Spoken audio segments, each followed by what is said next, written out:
published and at everyone. It's up on Twitch. I see LBG already updated the title. Mm-hmm. You haven't at everyone. I could do it. Oh. It was warning me. Oh, you didn't click through the warning? Nope. I feel like shit. I don't want to do two. I feel like shit. Did you post yet? Yeah. I feel like shit posting and publishing everyone as well. Just because. Doesn't matter. I don't think that at everyone matters for publishing. We're doing it. Well, it'll just push at everyone to everyone's servers. So yeah, we're doing it. All right, Welcome everyone. Welcome. We got minor league tonight. Hey. With my co-host, the commissioner of the league, Thomas God. Thank you for having me, Greg Digger Jr., former teammate of mine. You guys are on a nice little, having a nice little season over there in Vancouver. Sure are. Off to kind of nice little start, honestly.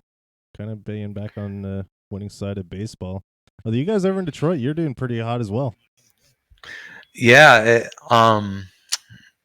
I kind of wasn't expecting Vancouver to be here. I kind of also wasn't expecting Detroit to be there until we signed Knox and Spin Rate. Then I was like, okay, yeah, we will be at either 500 or a little better. So, but Vancouver, yeah, the top of the order for pitching has been absolutely incredible. AJ and you have been awesome, and then just getting timely hitting, a guy like Scheiderme is really having an incredible year. So can't forget about Mouse either. He's definitely been up. Mouse is having a breakout year, which is good because, he didn't have a great rookie year, and he was kind of down on himself. So it's good to see him performing at a good level. All right, welcome everyone. Hell yeah, LBG. I don't know whose Twitch names there are.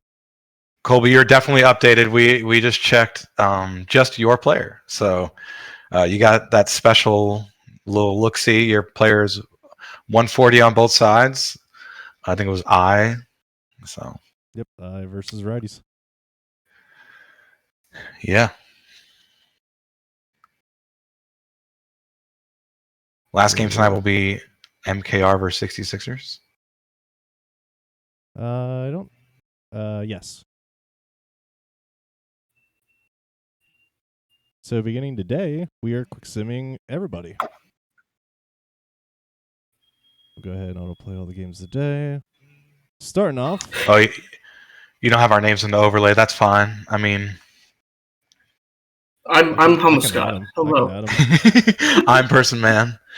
I was waiting until you guys were ready kicking me out. Oh, I didn't know you wanted to stay. Yeah, Person Man's here. Thanks for joining us. Oh, thanks for having me. Have a good night, everyone. You don't want to stay?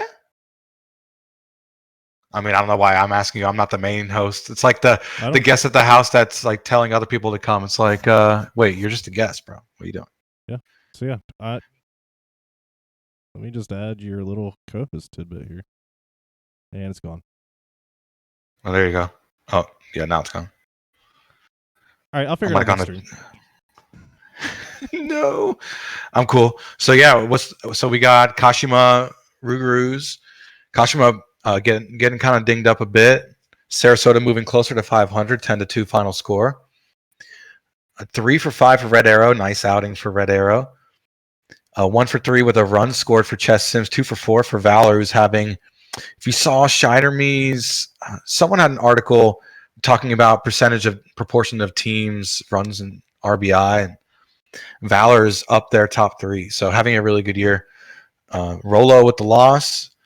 Nut with the win. Really nice outing for Buster Nut. Oh, it was on Weekly Rewind. Yep. Scheiderme. Thank you, Deep Harm, for reminding me. That was a great piece, by the way, if you haven't seen it. And Red Arrow is your player of the game. Nice day at the dish for Red Arrow. And a big team win for Sarasota. Moving on, we got the Crabs taking down the Toros 5-2. Thanks to 11 hits from Providence and a 3-run bottom of the 7th for the Crabs as well. Looks like a nice 2-for-4 day there from LaFleur with a nice RBI, and RBI from Fitted as well. Couple of 2-hitter days from the top of the order out of Litteris, Dowd, and Reeves, with the RBI from Dowd and Reeves, and as well as Kuntz.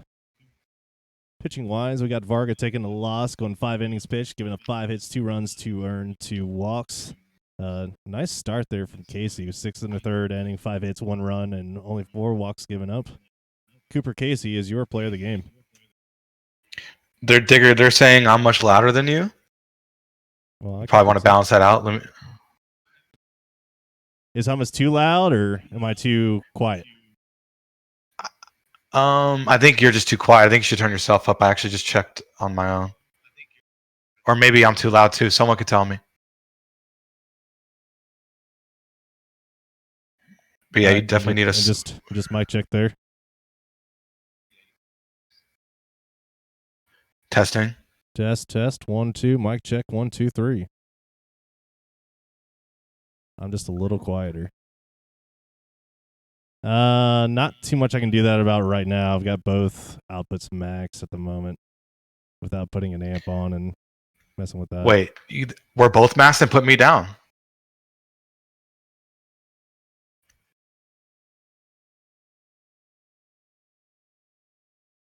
All right, I'll drop Testing. you to. Oh, where are you dropping me to? Let's do 75% for right now. Okay. Yeah, they're saying it sounds better now.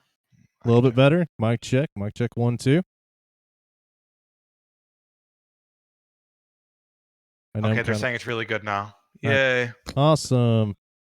Oh, how much too low now? Tacos are saying to mute me. Let's just split the middle there with 87.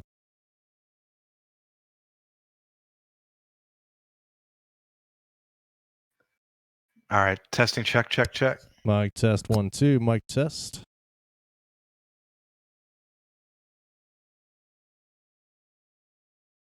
All right, cool. You can everybody and draw pictures instead. I don't think we can do that. All right, so am I up on the score on the? Yep. Yeah. Well, sorry for leaving this up for Voyagers affiliates because that is a big blowout. 11-0. Big team win for the Rougarous. 3 for 5 for former commish Johnny times 2. 2 runs scored. 2 for 3 for Tom Shoe. Nice day at the dish. Now above 300 and a walk.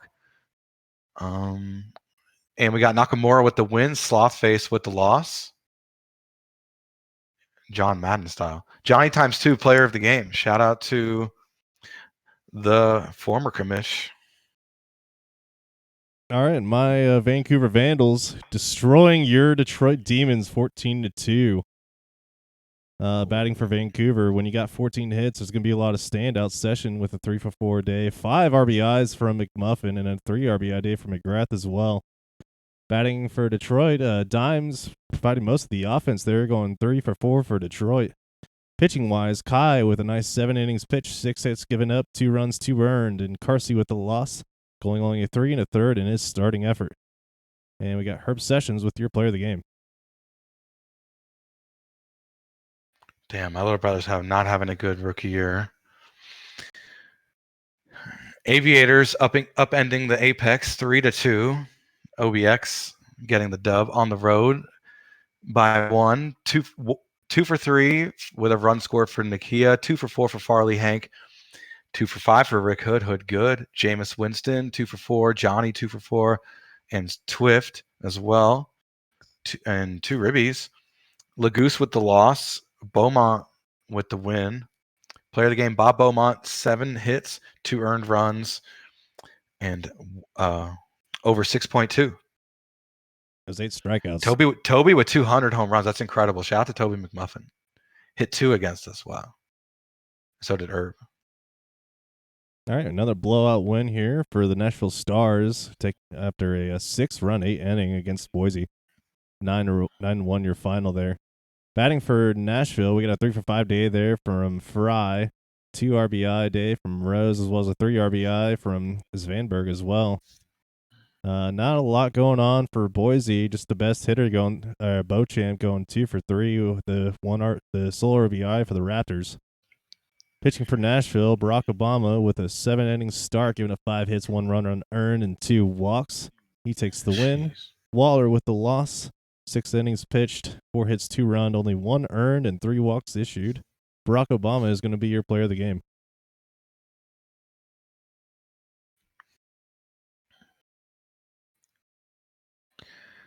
And the Scorpions moved to 24-16, beating the Sloths at home. 5-2 final score. 2 for 4 with 2 runs scored, 2 ribbies for Orem. Nice game for Andrew Orem. 1 for 4 with a run and a ribby for Poe. Greer with the loss, Sims with the win. Nice game for Justin Sims. And yeah, he's your player of the game. Herbie Farnworth gets to save. Wow, having a great year. 2 earned runs, over 6.1 in 99 pitches. Nice outing for Justin Sims. All right, that'll do it for the majors today. We'll move on to what will be the minor league feature today. And it looks like at first we got BCB versus AMA. Ooh, Molly Mitchell versus AJ Dunn. Wish we were watching that. Can't get all the nice matchups. Yeah. All right, so taking a quick look at the lineup here, and on paper, this should go all the way to Amarillo with everyone. Wait, there were no minors games on yesterday's sim day? Correct. 610 was quick sim all. There were no minors. Wait, we didn't have a. You checked it? You checked the. It was at the bottom. It was just the. Oh, because you have it all on one screen on yours. Yep. That's right. I love that. Oh yeah, BNN I guess is on, right? Yeah. Yes. Cool. Dang, Dilla's got the advantage. I mean, it's gonna be a pretty. Even though it says Dilla's all Dillos, and especially the bottom order, you kind of almost want to give the nod to Brew City.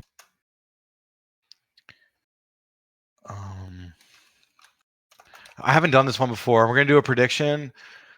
Which team will score last? And it's, the home team has the advantage because they get to bat last. But I think it'd be interesting to see how the bets go. So which team will score last? Who will get the final run? So basically, for the Brew City to win this bet, they need to score at all, and Dillos can't score in the bottom of the ninth. So, Brew City, Amarillo. Which team will score last? So we got 1 minute. Who will be the last team to score? So, user claiming that's you. Yep. Claiming $1 million, and congrats on your $1 million on top of the $4 million you're making tonight. Appreciate it. Yeah, just rack up those Toronto points. That's easy PBE money. Yes, sir. Wow, decent amount of points being thrown around here. First game of the night, so definitely that excitement of, we're here, we're watching baseball. It's been a long day. People have been waiting for this. Looks like Brew City is winning. The road team is winning. Who will score last? LGM putting all of his 2.5K, his humble 2.5K into Amarillo. I'm assuming Amarillo because that's your team, but I could be wrong. You could be betting against your team. Now the question is, will Amarillo walk it off, or? That's another way for Brew City to win, is that Amarillo is up and Brew City just gets a lucky run in the top of the ninth. Right. So it's actually leaning towards Brew City because for Amarillo to bat last, yeah, it's got to be tied, or they got to be losing. Losing or tied, that is correct. Yeah. So, speaking of Amarillo, they have 2 batters tied for second in batting war. That'd be Dan King and Steve Rogers. And Steve Rogers is also one of the most unselfish batters in the minors, racking up a lead-leaning 4 sac flies on the season. We'll have to keep an eye out for one of the relievers for Brew City, Ruth Hader Ginsburg, who leads the league in strikes per 9 innings with 11.9. And then in comparison to second place, that is 3.2 more. She also leads the league in strikeouts with 49, just 2 off of first place, with it nearly half of as many innings pitched. Great pickup by the Bears to get RHG. That is Danny B's girlfriend. And yeah, she's kind of a beast. And by kind of, I mean very much a beast. Probably a shoe-in for reliever of the year in the minors. So should be fun. All right, and with that, we'll go ahead and get started.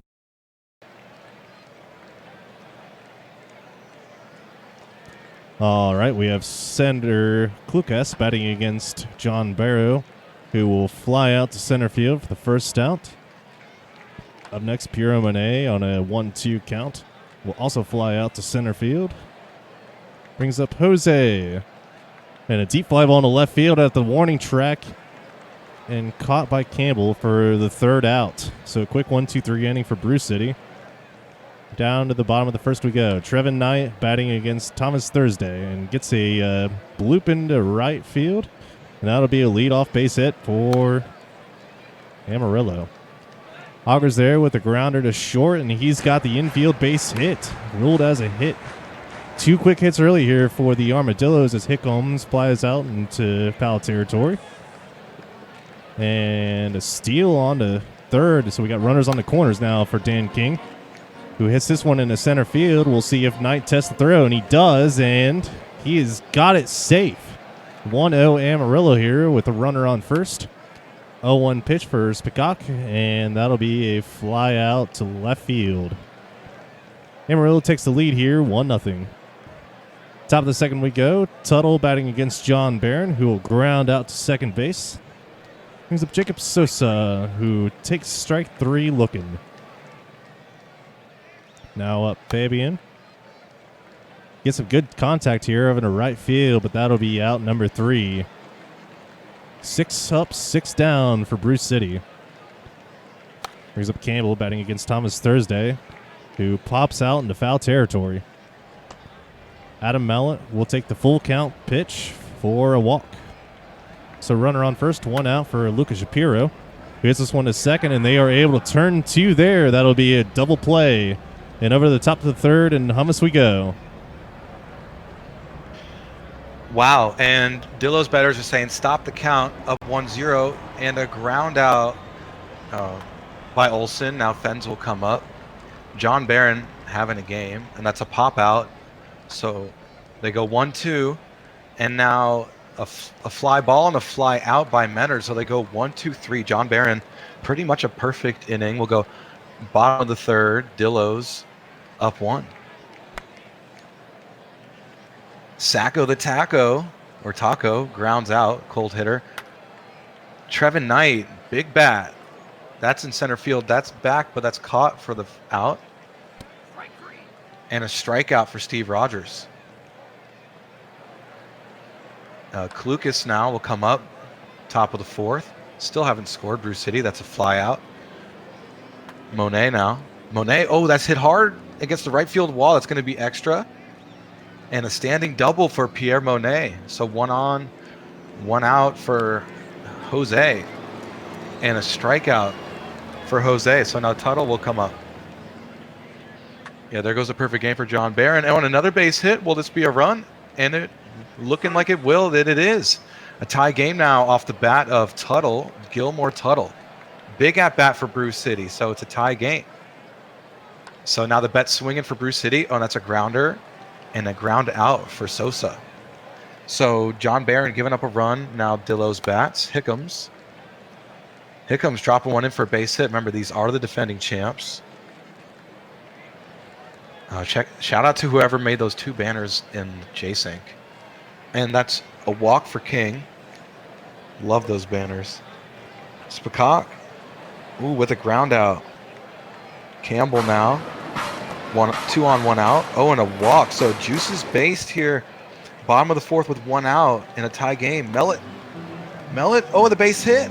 That will give the Dillos the lead, and that will be 2 runs. So a 3-1 lead now. Mellett now with 26 RBI. What an at-bat by Mellett. And speaking of good at-bats, Shapiro now loading the bases up. Sacco the Taco. striking out. Thomas Thursday in some trouble with 2 outs. Trevin Knight grounding out. So Thursday gave up 2 runs in that half inning. Dillos up 3-1. We'll go top of the 5th. Dillos are now leading in the bet. They have scored last. Strikeout for Fabian.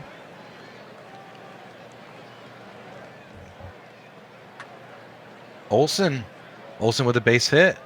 Oh, an error. An error will make a single into allowing Olson go to second. So, another error. And reached on first. Are they counting that as an error? They are. Back-to-back errors for the Dillos, and that's a strikeout for Menard. Wow, back-to-back errors for the Dillos. Klukas with a hard hit grounder, but they will ground out. So couldn't do anything with those 2 errors. We'll go bottom of the 5th. Dillos. Yeah, a couple fumble bumbles back-to-back. You don't see that very often, but no harm, no foul. Base hit by Rogers to start us off. Oh, that's a big bat, and that's a line out to center by Hickams. Yeah, oof meter off the charts. King. With a fielder's choice out at second. So 2 outs, 1 on for Spacott. Spacott drew a walk, so Campbell will come up. 2 on, 2 out. Base hit. No, just kidding. It was not a base hit. It was a ground out. I thought I got past the first base with my eyes playing tricks on me. We'll go top of the 6th. Brew City down 2. Leaving runners on base last half inning. See if they could score this time. That's a ground out for Monet. And that's a base hit for Jose. So got a base runner now. Tying run at the plate. Tuttle with a fly ball. Center fielder makes the grab. Sosa, grounder, the 6, the 4, and that will end the inning. Again, Brew City getting base runners. Couldn't do anything. We'll go bottom of the 6th. A fly out, pop out to the second baseman for Mellett. Shapiro, grounder, ground out. Thomas Thursday still in the game. And a base hit for Sacco the Taco. And a stolen base. But they get the out. So Trevin Knight grounded out. And we'll go, top of the 7th, my last inning. So Fabian, slow roller, ground out. Hey, what's up, Mellett? Olson, ground out. Mellett, you had a great at-bat earlier. 2 outs now for Fens. Fens with a fly out, left center. So we'll go top. Bottom of the 7th, excuse me. Amarillo looking to add to their lead. Fly out for Rogers, who's having a season and a half. Hickams with a fly out. So Dan King with 2 outs. And that's going to be dropped in front of the center fielder for a single. Spacott now 1 on, 2 out. It's a base hit. That's in the gap. That may score the runner from first. And it will. Big at bat by Spacott. So Dan King scores off that. It's 4-1, 2 out magic, and a strikeout looking by Campbell. Ginsburg giving up the rare runs there. We'll go top of the 8th. Digger Jr. back on the mic. All right, appreciate it. Top of the 8th we go. 2-2 count for Doc Menard batting against John Barron, who's still in the game after 8 innings. That'll be a fly out to left field. Brings up Klukas, 1 out. Grounded to short. That'll be thrown to first in time for the 2nd out. Pierre Monet now up and shortstop, but he will bumble that one. And it looks like they'll actually score that one as a hit for Brew City, even though he kind of buffled that ball. And hard hit. Jose will ground out. So despite the base runner, Brew City's still not able to capitalize. In the bottom of the 8th we go. Adam Mellett batting against Ruth Heater Ginsburg, and that'll be a leadoff base hit. Shapiro now up, 1-1 count. Hits this one to third, and they are able to turn 2 on that one. So now 2 outs for Amarillo. Sacco the Taco grounds out to third. Brew City needs to score 3 here to keep this game alive. Needs to score 1 for Brew City bettors. As Tuttle strikes out against Kyle Bunbury. Jacob Sosa now up. Hits this one right to first base. Nice catch there. Fabian on the last out, and that'll be a fly out to left field. Wow. So, Armadillo bettors, congratulations. You have won the prediction. Mm-hmm. And despite the 2 errors from Amarillo, so only 1 run scored by Bruce City. Need to capitalize on those base runners a lot more. Yeah, a lot of people left on base for Bruce City. 10 to be exact. Amarillo actually left more. Just couldn't not timely hitting for Bruce City. And 2 for 4 for Monet. Nice game for them. 2 for 4 for Rogers. Nice game as well. 1 for 2 with 2 runs scored and a walk. Nice game for King. Barron gets the win. What a day at the mound. Thursday with the loss. John Barron, 1 earned run at over 7.2, moves to 6-1. Bunbury with the save. So Dillo's looking like champions here on minor league night. Thank you for joining us. We got 77 now, which is pretty cool. All right. And the BB stands for base on ball. So a walk. Base on balls, I should say. Sorry, I didn't mean to cut you off. You're good. Taking a look at the scores around the league here. We got the Aviators downing the Apex 4-1, thanks to 12 hits from Outer Banks on this game. Batting for Outer Banks, we got a couple 2 for 5 days from the top of the order. Hank, D'Alessio, and Dan Halen all going 2 for 5. Another 2 for 4 day from Bergen Cannon as well. Couple RBIs from City and Nikia. Batting over for Indianapolis, Ben Dover really causing much of the production for the Apex, going 2 for 4 with an RBI. Pitching wise, we got Cato taking the win, going 7 2/3. Dingley with the loss, only going 6 1/3, giving up 6 hits and 2 runs. Walker Cato is player of the game. Dangly, dangly, dangly, dangly, dangly. Crabs, Toro's losing 8 straight, floundering against a Crustacean. Crustacean getting the win 5-4, getting out hit, but Toro's got the lone error. 2 hits for Stein with a ribby and 2 runs scored. Big day. And Esposito with 2 runs scored off of 1 for 3. 2 for 4 for Anderson. Kuramachi got the no decision. Farias gets the win in relief. Corcoran with the blown save. Dasani Voss with the loss. And Philip Stein is your player of the game for Providence. And a shutout here at New Orleans, as New Orleans takes the 5-0 win over the Voyagers. Batting for New York, when you only have 3 hits on the day, it's kind of hard to have any really standouts with Long, Slim, and Hodge being the sole hitters for New York.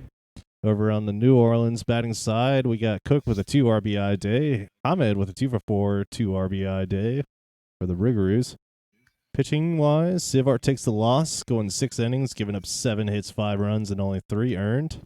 McQueen picks up the 7th win on the season, only giving up 2 hits and striking out 10 on his start. And with those 10 strikeouts, Coco McQueen will be player of the game.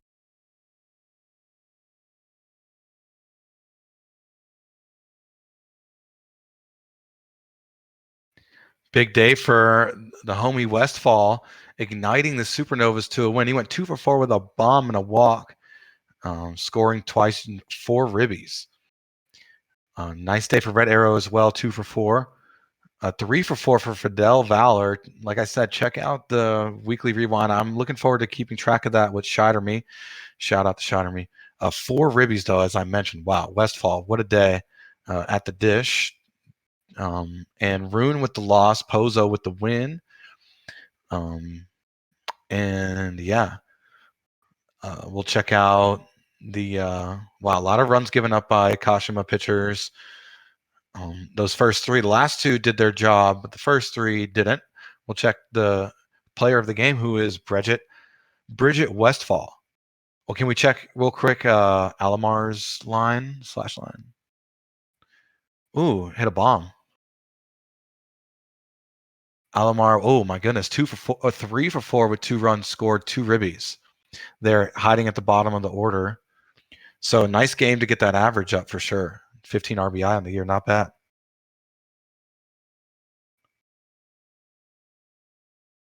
All right, Raptors down to Stars 4-3, despite being out hit by Nashville. Taking a look over the batting line for the Stars here. A couple of 2 for 5 days at the top of the order. Sole RBI is going to Johnson, Fry, and Philly fan for Nashville. Over on the Boise side, Kaizenboom Messon were the only players with the multi-hit games, although 6 out of 9 players getting hits for the Raptors. Pitching for Nashville, Johnson takes his 5th loss of the season. Striking out 7 in his effort, though. Lucas picks up the 5th win, going 6 1/3 and giving up 10 hits, but only giving up 3 runs on those 10 hits. And Taylor Johnson, despite the loss, takes player of the game.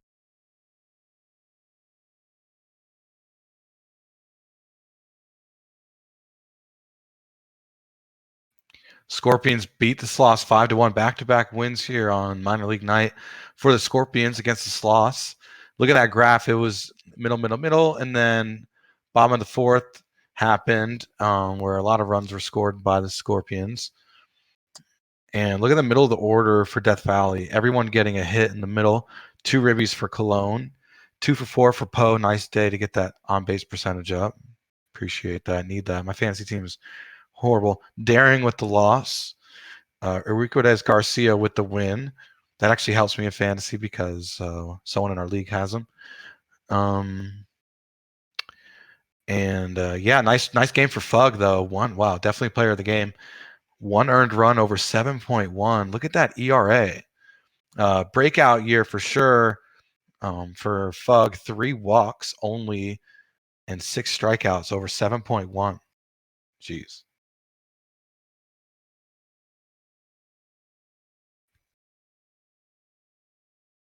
And last game of the major circuit here. Demons get some revenge against Vandals, shutting them out 2-0. Nice. And batting for Vancouver, only a total of 5 hits as a team collectively. However, Detroit looks like it just came down to timely hitting for them, with the only multi-hit game coming from Ben Stackenpaper. And Knox and Armstrong with the sole RBIs for the Demons. And you got it against Johnson there, who takes the loss in the start, going 7 full innings, 6 hits, and 2 runs given up. Classic pitchers duel. And there's Molly Mitchell as well, going 7 full innings, 4 hits given up, no runs surrendered in her start. And Molly Mitchell, with 11 strikeouts, will be player of the game. Yeah. Molly Mitchell getting that ERA down. You love to see it. And now what you're here for, which is minor league night. 66ers dealing the Swifties a 3-1 loss. State College, 9 hits, 2 from Eyes, Dude, and Blamo, and 2 for Jackie Daytona. Vandal, formerly Theodore Crunkleton. Baldelli got the start. Jader picks up the loss. McCarthy with the win, and Echo Dot, wow, gets the 1-out save. Dirk Diglett, player of the game, only gave up a run in 7 innings. Wow, good day at the mound for Dirk Diglett. Big win for Sam Bernardino. Shout out to Shu and Max. No shout out to Beaver and Duck because we lost. Hepcats down the Dynamos 7-5, thanks to 10 hits from Kansas City. Batting for Dallas, 2 for 4 day there from Edwards and 2 RBIs from Christus and Hafner. For the Hepcats, we got a 2 RBI day there from Caruso, 2 for 4 from Canada. Almost said Canada. 2 for 5 day from Cruz as well. Pitching for Dallas, no decision for Tosin, who only goes 4 1/3 in his start. McDonald takes the loss in relief, his 3rd loss and 3rd blown save of the year, giving up 3 hits and just 1 inning's worth of work.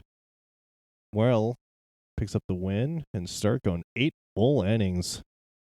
only surrendering 6 hits and 4 earned runs. And with that 8-pitch start, Barkmwell is your player of the game.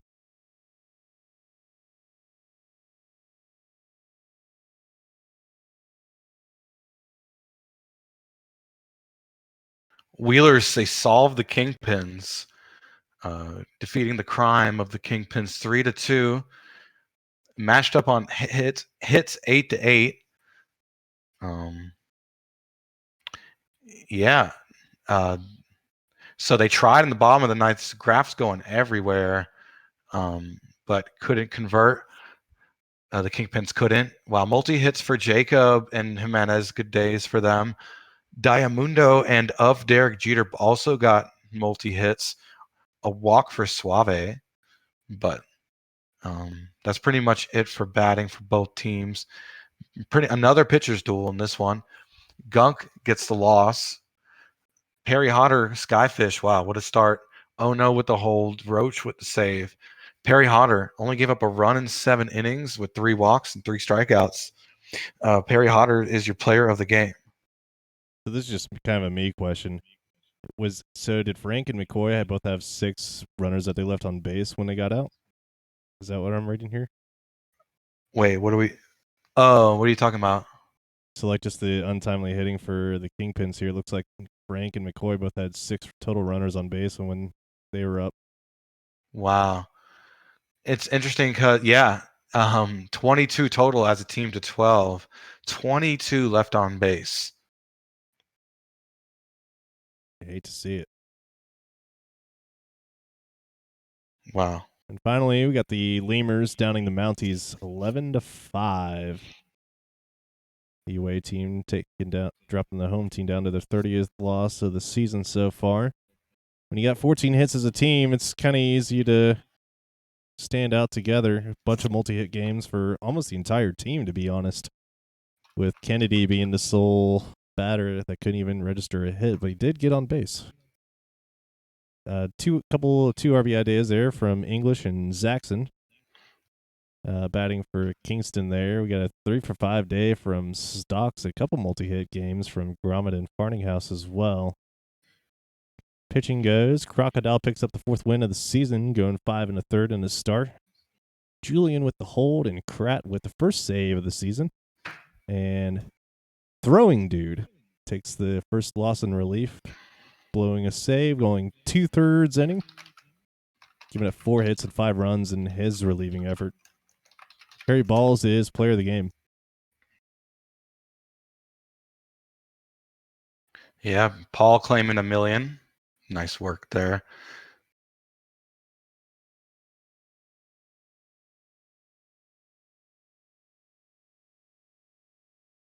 All right, looks up next is Anchorage and Chicago. And it's on the 12th. I haven't checked.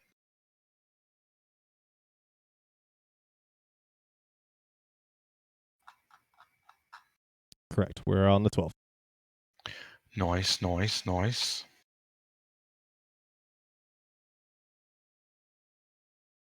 Just taking a look at the lineup here, it looks pretty evenly matched with the top of the order going towards Chicago. It's a nice logo with the crown, with the pin. Oh, yeah, the pin. Yeah, it's a play on. I love the play on words there. Very smart. Love Musi, my now teammate in the ISFL. Got drafted last night by the Silverbacks. So, yeah. Probably want to do a prediction. You probably got some stat info too. I sure do. What do you want to do first, the stat info or the prediction? Go for the prediction. Okay. The score lasting was kind of interesting. Kept people watching the whole game. Which team gets more strikeouts? We could do that because of the box score.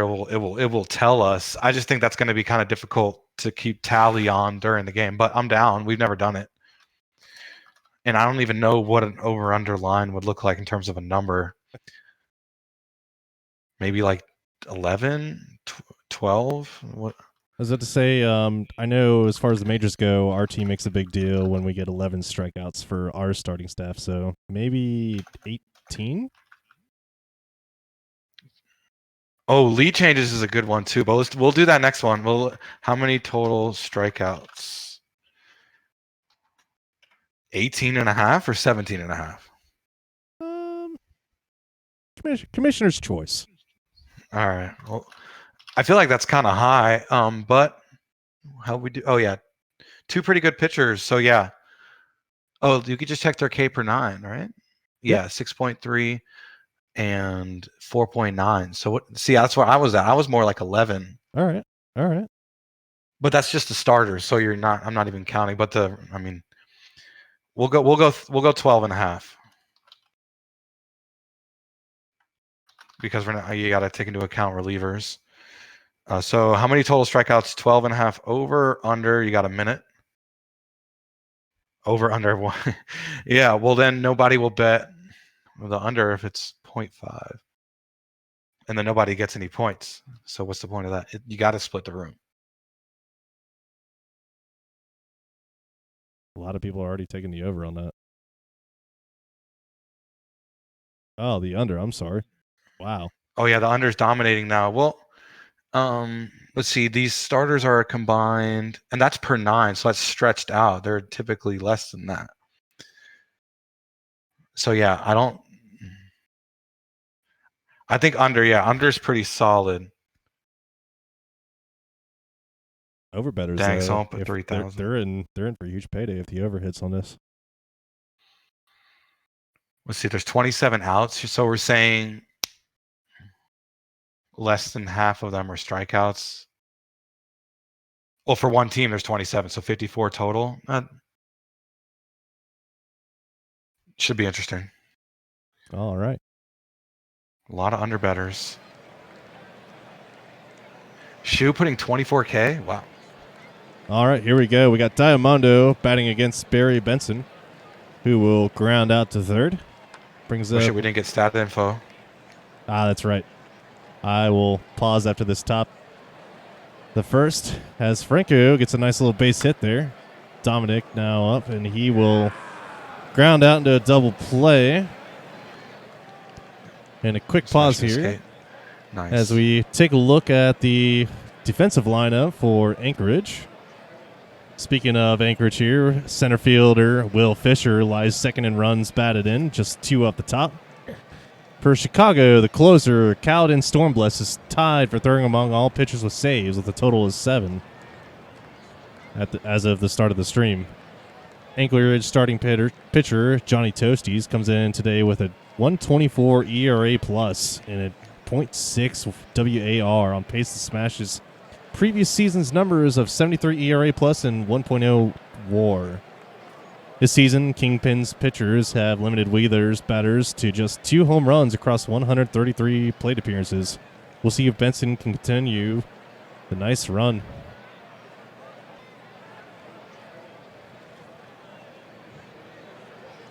All right, and back to the game we go. Bottom of the first. Pork Chop Sandwiches batting against Johnny Toasties at the full count. And that'll be called safe on an infield hit for Chicago. So we're runner on first. Pause between at-bats is off. Chris Jacob now up. And he gets that one through to left field. Sandwiches won't test the throw, and so we got runners on first and second. 1-1 count, and that's a pass ball. Bumble. So now runners on second and third for Vinny Picone, who will sky this one into center field. Sandwiches will test the throw, and just in time. It's now 1-0 Chicago. Scary Terry with base hit into center field, and that'll drive in the run. 3-1 count for Goffard, who will ground out into a double play. So if you're betting the under on strikeouts so far, we have a total of 0 in this game. Will Fisher now up against Barry Benson, who skies out in the left field.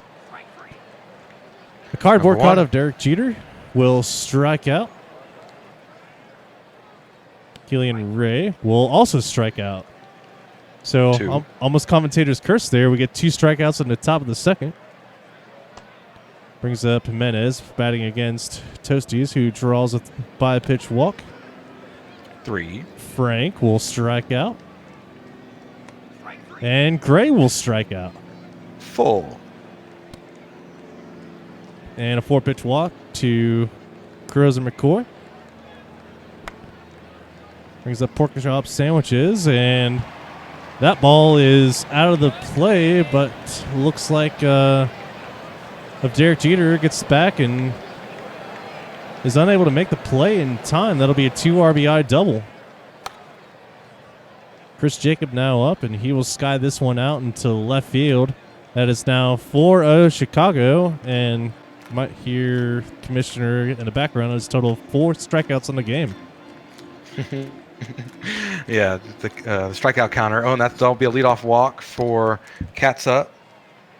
Benson has 2 strikeouts for himself so far, and that's going to be a grounder. A 4 to 6, but not the 3. So 1 out, 1 on. Forrest Sudat. Oh, and a 6-4-3 double play. So no strikeouts in that one. Benson couldn't add to that 2 on the game. So now we'll go back to Toasties, who has 2 of his own. Grounder, ground out for Picone. Scary Terry with a base hit, dropping it into left field. So Gofford will come up, still stuck on 4 strikeouts. Oh, and a grounder. The 5, the 4, the 3. What a play. Nice defense. Facing the minimum the Wheelers do in that half inning. So we'll go top of the 4th. Diamundo. Diamundo with a line out to center. Under looking good. Grounder, ground out to the second baseman. So Troy Dominic will come up. 2 outs. Drawing a walk. So Will Fisher, 2 outs. 1 on. Grounder and a fielder's choice out at second. And we'll go bottom of the 4th, still stuck on 4 strikeouts. Can Toasties add to that? And a grounder and a ground out for Jimenez. So Frank with a hard hit ball, grounder to the third baseman and grounds out. So 2 outs for Gray. Oh, a strikeout. Make that 5 now on the day. We'll go top of the 5th. Wheeler's down 4. Nice pitch by Toasties. Of Derek Jeter with a fly ball and a fly out. So we're kind of halfway on the bet so far for strikeouts at 5. Ray with a fly out. And, oh, that was a weird pitch. Don't know what that was. The 1-2 count. And the strikeout, make it 6. Yeah, make it 6, 3 each. So we'll go bottom of the 5th. Toasties will come back up on the mound. Here we go. 6 strikeouts so far. And a pop out by McCoy. It looks like he dropped that. Oh, he dropped foul ball. Okay, so they show that sometimes, weird animations. But that's a ground out for McCoy eventually. And now sandwiches with the ground out. We want our 1-pitch mode. And we don't want anything else. And a ground out. So 3 up, 3 down. Go the Kingpins. We'll go top of the 5th, still stuck on 6 strikeouts. Top of the 6th, excuse me. Andrusak, 7 strikeouts. That's a strikeout from Benson. Barry B. Benson, the B-man. Oh, another strikeout. That's 8? Back-to-back strikeouts. We'll go to Diamundo and a ground out. So 8 strikeouts. Toasties will come up. Kingpins bats. Looking to add to their pretty big lead here, up 4-0, and now it's the bottom of the 6th. Oh, a drop their strike, but it's still a strikeout. Make it 9. And a base hit for Scary Terry. And we got a reliever in now that Gusto threw that one. But Terry gets the single. Gofford gets the line out, so 2 outs. 1 on for Jimenez for the Kingpins. Oh, and a walk. So Frank, the catcher, 2 on, 2 out.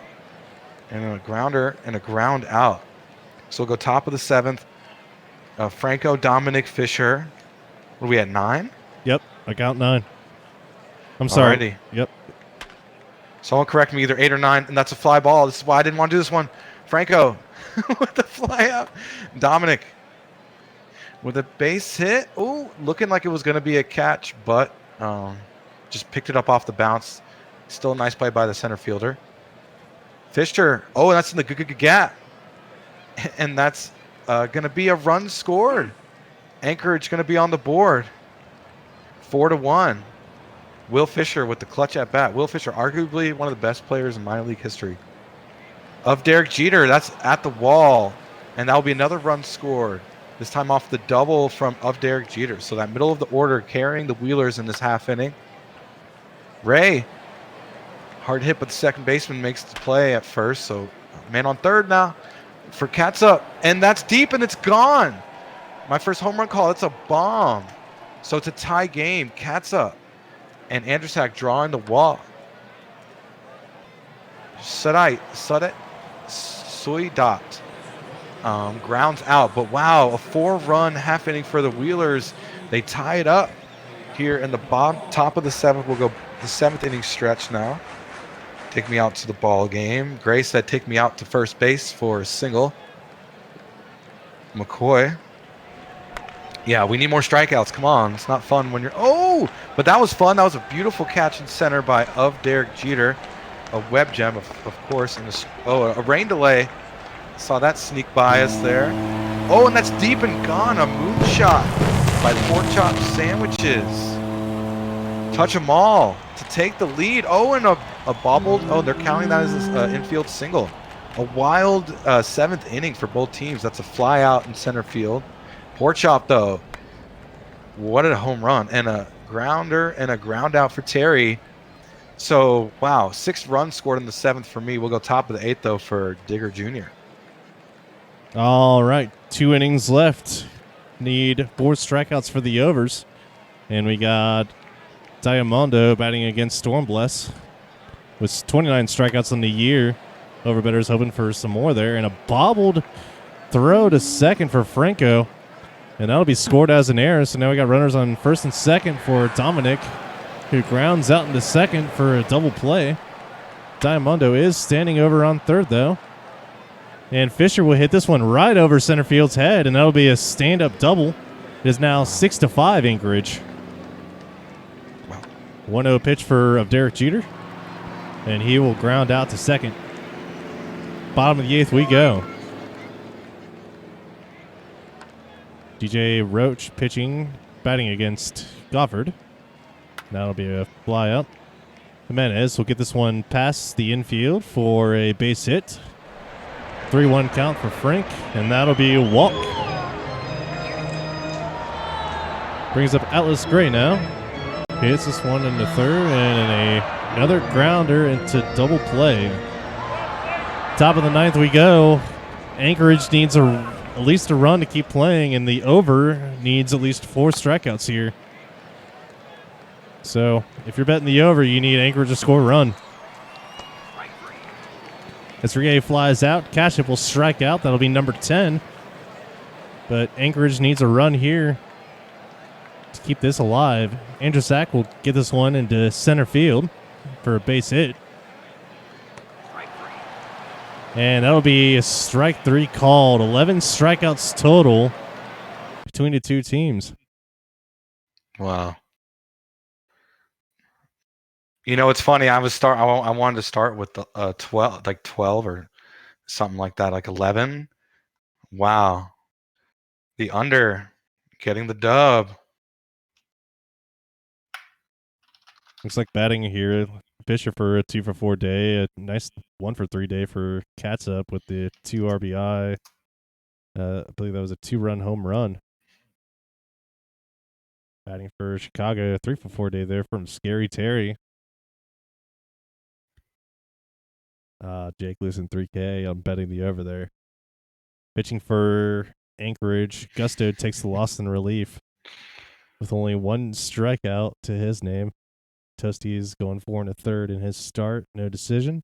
Schumacher picking up the first win despite blowing a save, going 2/3 innings, giving up a hit and a run in his relief work. Chicago definitely trying to help out the overs there with a total of 7 strikeouts for them. Anchorage must have paid off the umps or something. Only getting 4 strikeouts for them. Pork chop sandwiches is player of the game. Rain delay, 36 minutes. Just kind of zooming by it. The fastest rain delay in baseball history. Fastest 36-minute rain delay in baseball history.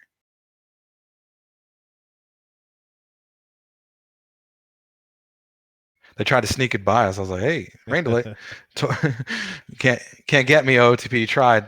Speaking of getting them, the Toros got them. Finally getting off there. Looked like they were on a losing streak. They're not mentioning them breaking it, but a 3-2 win for the Toros on the road, tied on hits and errors. Just getting that extra run, getting the win. Probably not. Yeah, I mean, batting wise, not really much doing. 2-run score for Salmons though. It's probably the only batter worth mentioning, but. Pitchers duel. Robert taking the loss. Arian with the win. Voss with the hold. Nice day for Voss. And Hank McDank, no runs given up in 2 innings. Mac Arian, though, the starting pitcher, gave up 2 in 5.2, having an insane season. ERA at 2.87. Mac Arian's your player of the game. Wake me up when we go back to the minors. Hey. Will do. Apex downing the Aviators 5-1 off of 13 hits for Indianapolis. Batting for Outer Banks. Only real shout out is to Bergenkamp with a 2-for-4 day. Multiple guys for Indianapolis having multi-hit day. We got Dover, Winston, and Dominguez Jr. with Winston picking up a couple RBIs.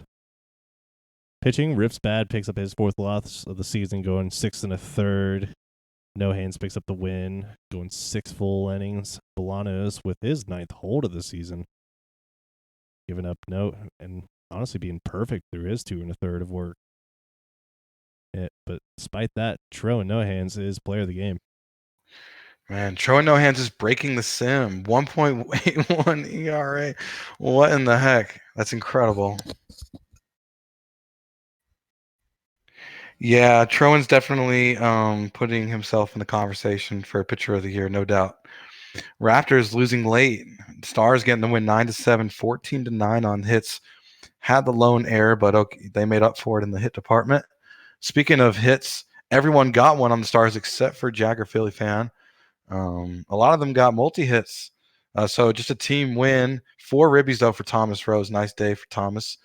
Petra Sabor, 3 ribbies. 2 runs scored for Johnny Pluto off of 2-for-4 hitting. But wow, Bisquick getting pulled in the 2nd inning. Wow. In the middle of the 2nd inning, after the 2nd out, gave up 5. Balkan got the start, gave up 7. Blue Line, beautiful day. Nian with the save. White with the loss. Booswell, though, I didn't see Booswell's batting line. We could do a quick little gander. Booswell, 2 for 3, 2 runs scored, and 2 walks. So pretty much a perfect day to play minus the 1 non. It was a strikeout. Yeah, it was a strikeout. So the 1 strikeout took away from Booswell's perfect day, but yeah, nice game for Booswell. 22. Oh yeah, Blue Line is 6 strikeouts away from moving to 3rd all time in the career strikeout list, and added with 2 more, so we're 4 away. We will have to keep an eye on that. Yeah, we can jump over to the career list once we see 6. Oh, right. 1 last game. So okay, so you're at 3 this sim. Cool. Thank you, Blue. All right, Supernovas taking down Kashima in a 15-inning affair, almost double the game for baseball fans who were in Kashima who got to check that game out. Batting for Sarasota, a 4-for-6 day from Crash Wagon. No RBIs to show for it, though. Total of 33 batters left on base for Sarasota. Batting for Kashima, only multi-hits despite going 15 innings there from Cloudera, Valor, and Poet Joe. Only looks like 4 total hitters got registered a hit for Kashima. Again, despite the 15-inning affair. Pitching for Sarasota, Chungus picks up his 2nd win of the season, going 1 1/3. LaRue is credited with the loss, giving up 4 hits and 2 runs in his work.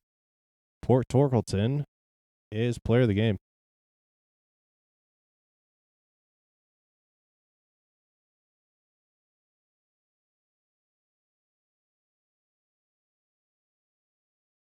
7 to 3. Whoa, totally butchered that. Wow. Well, let's restart that one. 7-3 Sloths win over the Scorpions. They even their season record, so back to 500 for the World Series runners up. 2 for 5, 2 runs scored for Camden. 2 for 3 with 2 ribbies for Dinkle. 2 for 4 for Willie Colon. Zielman taking the loss. Rose getting the win. Really nice day for Ryan Rose, finally. Player of the game. 2 runs given up in 6 innings, 5 strikeouts. Drafted him in fantasy. That ERA is kind of killing me. But to get to 5 wins is huge. So nice day for Ryan Rose. Rougarous walk off the Voyagers 3-2. Batting for New York. Nice 3 for 4 day there from Rivers. Batting .241 on the season. Walk-off walk. It was a walk-off walk. All right. A couple of multi-hit day for Beauregard, Cook, and Snick, with 2 RBIs going to Cook and Snick respectively. How do they credit that? Is it still an RBI or is it a RWI, or how do they do that? I want to say it's an RBI. You don't bat it. You walk it in. It's not an RBI. Thank you, Sinister. Okay, so it's not an RBI. Fun little. So it's just a run scored with. That is correct. So yeah. You Googled it? Well, they only have 2 RBIs on the team there. Mm. So the walk-off walk, you don't get an RBI for that. Fun piece of baseball trivia tonight. Pitching for New York, Miller takes the loss in relief, going 1 1/3. Pleasance with the win, going 3 full innings, only giving up 2 hits in his work. Aiden McDougall. I'm seeing online on Google that it does count. Out of the park, not correct with MLB. Yeah, it does count. Well, then we'll have to submit that over to them so they can fix it for Out of the Park 22. I had a feeling it counted. Cool. Walk-off walk for the Rougarous, the East rivalry. They definitely do not like each other. Vandals. Wow, nipping the Demons 4-3. In the top of the 8th, Shinerme hit a run-scoring single, so the graph was kind of hovering in both sides. But then it kind of was leaning towards the Demons. Shinerme went 2 for 4 with a ribby, 2 for 3, 1 for 3 with 2 runs scored for Herb Sessions, 2 for 4 with 2 ribbies and a run scored for Nicky Dimes. Nice day at the dish.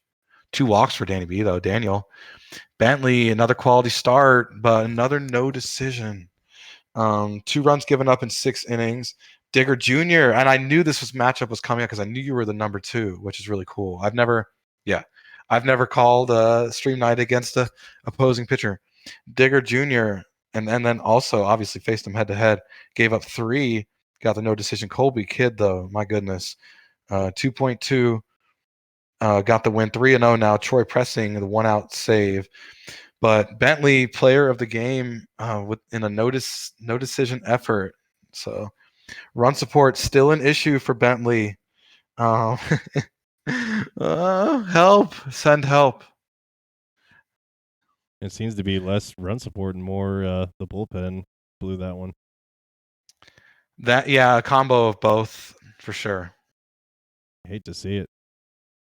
San Bernardino downing the Swifties 7-4 off a 3-run 10th inning for the 66ers. Like it was a 2-run home run for the San Bernardino as well. But looks like it might have been Bougie who hit that, and he has 3 for 6 day.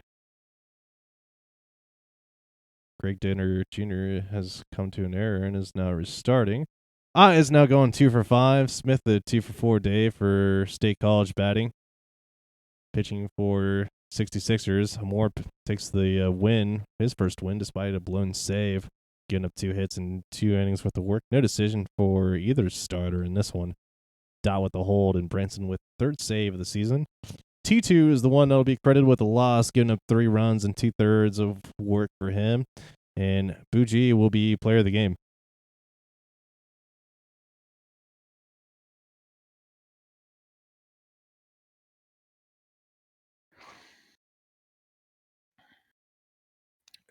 Hepcats make it 4 in a row, triumph 7-2 over the Dynamos, moving to 23-19, bounce back season for the Hepcats.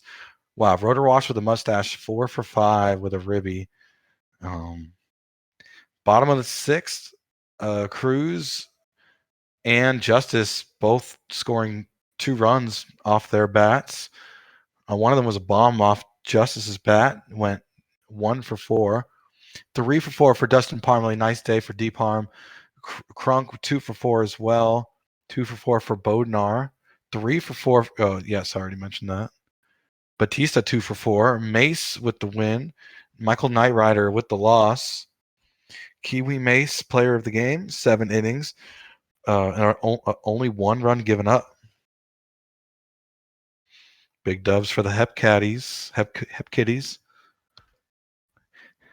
Armadillos keep it rolling, downing the Bruce City Bears 8-1. Batting for Bruce City. Got a couple of multi-hit games, 2 for 4 day from Monet and Lucas over on the Amarillo box score. Rogers with a 2 for 5 day, 3 for 4 day there from Mellett with 2 RBIs. Total of 12 team strikeouts for Bruce City alone. Igloo takes the loss, 6th loss of the season, only going 2 2/3 in their starting effort.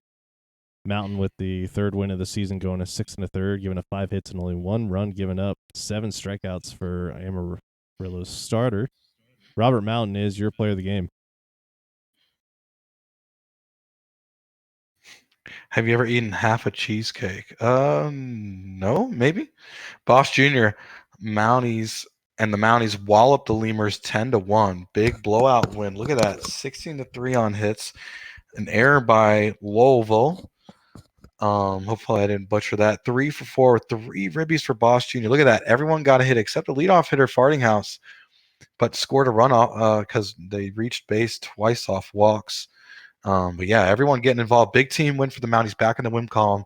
Riddle, first win in the season for Riddle. Warner picks up the loss. Boss Jr., though, player of the game for Kingston. So big team win at home for Kingston. That is right. It's either Louisville or Louisville. You'll never be able to make them happy. Apparently only people who are from Kentucky say it right. Everyone else, for whatever reason, just gets it wrong no matter how hard they try.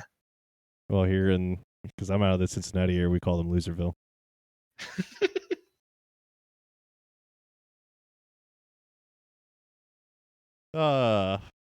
On to the 13th we are now. Looks like it's just minor league only today. Speaking of Lovell, we got the Hepcats taking them on at Louisville. Taking a look at this on paper, it's mostly in Kansas City's favor here, with a couple of ties in the 6 and 8 hole. Although this should be a very offensively game here with some up and coming starters for both teams, Smoltz and Alexander. You got a prediction there coming up?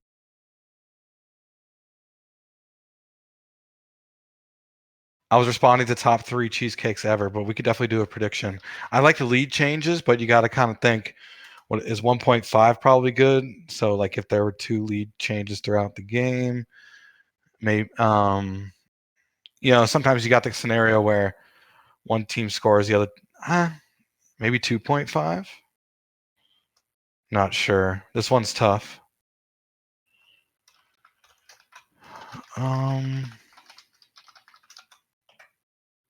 What do you think for lead changes? Let's see. 0.5 lead. See a couple of 3 ERA pitchers there. Mostly kind of a top heavy offense for Kansas City. I'll say 2.5. Okay. So there has to be 3 lead changes for this to hit the over. This should be interesting. Louisville.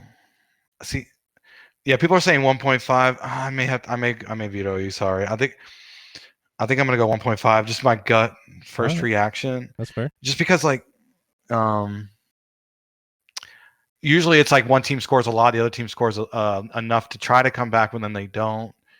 I guess I was going 0-0 as a lead change as well. Oh no. 0-0 is not a lead change. If someone scores, that's a lead change. So you're gonna have one. But if they just ride out the lead, then the under hits, which happens a decent amount in baseball.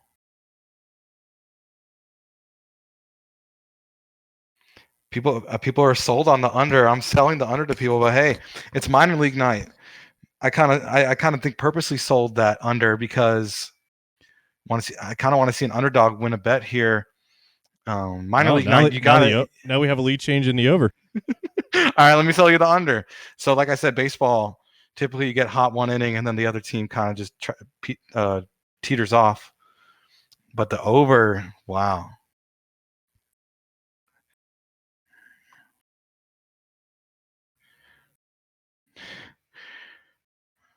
Like and over takes the win. Do you got stat info?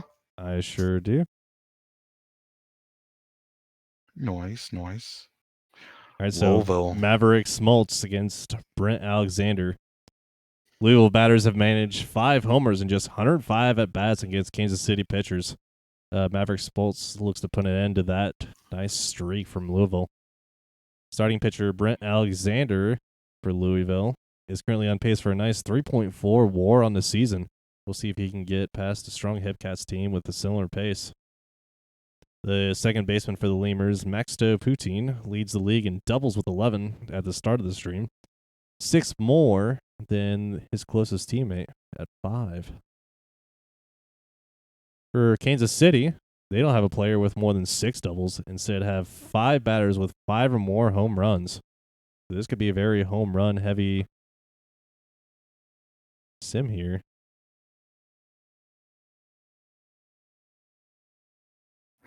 Yeah.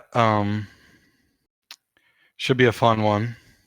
Hepcats dominating on the head-to-head from the batting lineup.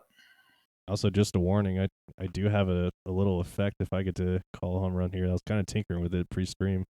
Hope to get to break it out here. I have it labeled the Hep Kitties. Labeled as the big voice. It would be nice to see my Hep Kitties get that. I know, former Hepcat. I remember when we called you up back in Vancouver. First S19 to be called up as well. Yeah, should be a fun one for sure. Out of the pork. Yes. All right, let's get started here. Let's get it. Down here in downtown Louisville, Whedon boys batting against Brent Alexander.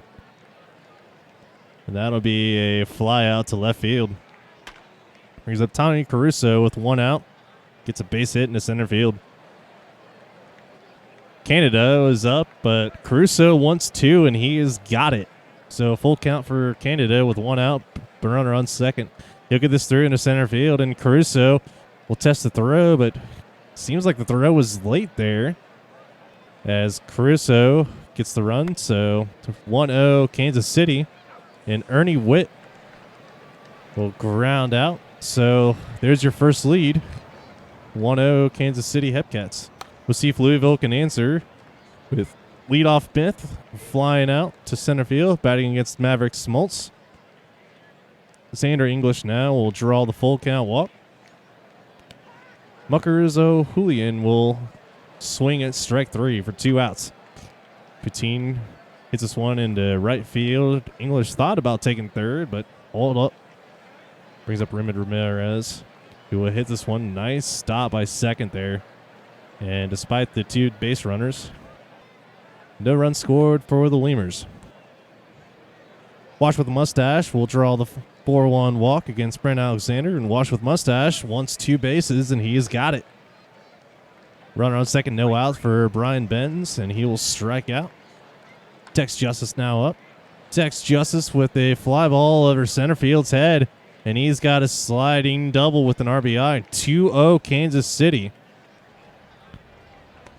Santana Cruz now up, and Santana Cruz will look at strike 3.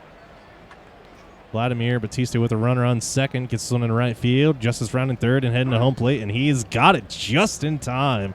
3-0 Kansas City. Sean C. redeeming that 10,000 points, getting that $1 million as Weedham boys will fly out.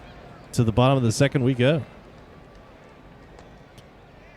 Simba Thrallers batting against Maverick Smoltz, and he draws a full count walk. Ronaldinho pops out to second. Thrallers won't test. He will, however, test the catcher's arm, and that gets by. Oh. And that'll be a runner on third for John F. Kennedy with 1 out. Swings at strike 3, unable to make the sack. Brings up Zach Saxon here, gets to this first and doesn't beat out the run in time. So, top of the third we go, 3-0 Kansas City. Yeah, and Caruso will come up. Oh, and that's deep. And that's gone. A solo shot for Caruso. Hepcats in control. Under looking really good on lead changes. Kaneda with the single. With the walk. So 2 on, no out for Rotor Wash with a mustache. Oh, a bunt, a line out. Oh, and was that a double play? The 3-3 double play? Or did the second baseman come over there? That would be 3-4. That was a wild double play. Probably want to check the game score line. What is it called? The write-up after, and that's a game log. And that's a ground out, fielder's choice. All Hepcats in this one will go bottom of the third. It's called the game log. Come on. I'm messing up here. Myth with a base hit. Starting this off here, bottom of the third. Can they get that lead change? And I kind of wanted to confirm. Oh, and that's a grounder and a ground out. But is a lead change when, and that's a strikeout. If they tie it up, but then Hepcats score again, that's not a lead change. Oh, that's a good gap. And that will score a run. And RBI double by Maxto Poutine. So the team that was losing has to take the lead for there to be a lead change. Okay, so we're good here. And that's drop in front of left fielder. That's 2 runs scored, 2 out magic, an RBI by Ramirez. So back-to-back successful at-bats. Oh, and that's a moonshot in left field, but caught for the 3rd out. We'll go top of the 4th. Still no lead, only 1 lead change in this game. We'll go Hepcats up 2, looking to add. Fly ball for Cruz. Caught for the out. A strikeout for Batista. Right, so if the Lemurs tie it up and the Hepcats take the lead after that. Oh, that's deep. Speaking of the Hepcats, Weedham boys carries one over the left field wall. That was a deep one, but a strikeout for Caruso ends the inning. Weedham boys knocked that one. Wow. Ronaldinho grounding out for the Lemurs. Louisville, a fly out for Kennedy. Zaxon with the ground out. 3 up, 3 down. Score unchanged. We'll go top of the 5th. Kaneda, Witt, and Rotor Wash with a mustache. Kaneda grounding out. Witt will come up. Striking out. Rotor Wash with a mustache. With 2 outs. 3-1 count. And a pop out. Third baseman all the way out there in the grass. So we'll go bottom of the 5th. Lemurs trying to get that second lead change, and that's a ground out. Oh, so if you adhere to most gambling, this is not a lead change. True. So we're still at 0, and that's a line out. So I don't think we're going to have to worry about that. Probably should have been more clear. But that'll end the bottom of the 5th. Lemur's not doing much. We'll go top of the 6th. Ben's getting out there. Ground out from Justice. So 2 outs for Cruz. And a fly ball pretty high up there, but caught for the 3rd out.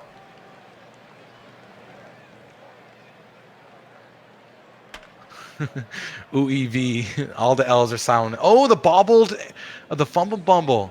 So a single and an error E9, the right fielder bobbling it. That was Ben's, but a ground out for Ramirez here. That's Wombats player. Brawlers with the line out. So Ronaldinho striking out, 3 straight outs. And now we'll go top of the 7th. Still no lead changes so far. All Hepcats. Batista, a fly ball and a fly out. Weedham boys striking out. So Caruso with 2 outs, no one on. Oh, and a line out straight to the 3rd baseman. So we'll go bottom of the 7th. Kennedy, Zaxxon, Myth. Smoltz still in the game, getting the strikeout. 87 pitches. Wow. I'm sorry, that one hit the mic. Zaxxon, fly ball, fly out. 2 outs for Myth. Grounder, ground out. We'll go top of the 8th. Oh, no lead changes so far. Hepcats up 5-2. All right, now that I'm back up and teasing the special effect, no more home runs for Kansas City, as Canada will strike out batting against Jacquard.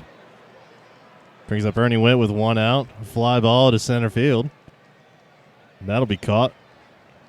Rudder Wash with a mustache. Deep fly ball into center field. Going back and caught. Still 5-2 Kansas City. To the bottom of the 8th we go. Xander English batting against Barney Turbo.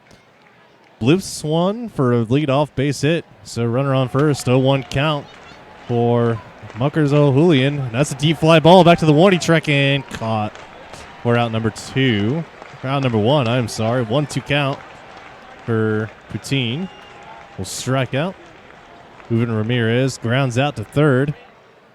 So despite the leadoff base hit, no runs scored for Louisville. 1-2 count for Brian Benz against Bembry McBride. Will strike out swing. Justice grounds to 3rd and doesn't beat out the throw in time. 2 outs for the Hepcats. Cruz pops this one to 2nd. And a quick 1-2-3 inning for McFraud.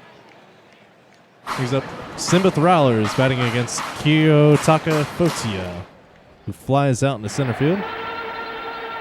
Ronaldinho pop out to the catcher in foul territory. John F. Kennedy set to hit. Grounder to short.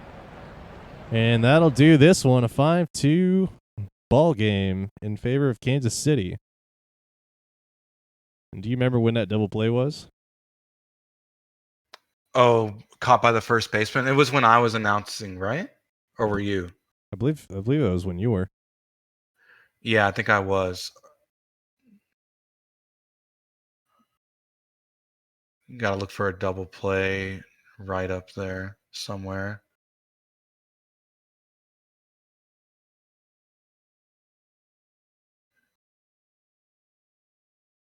Gotta be missing it. I think it was early on. Solo shot, strikeout. I'm going to score the under while you look for that. Yeah, sure. No lead changes.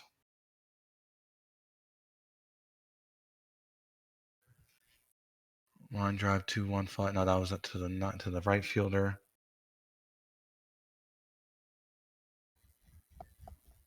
Oh yeah, you could. They tell you how each double play what occurred in the box score, so you could see the one that has the first baseman in it.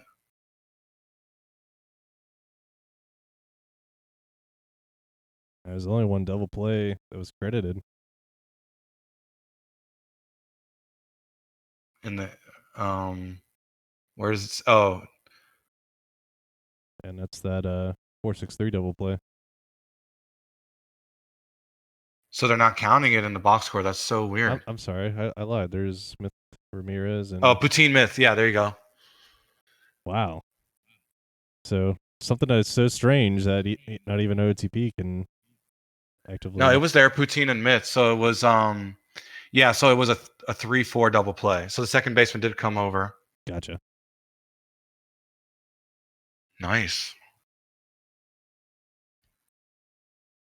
So a couple of multi-hit games there for Caruso and Kaneda.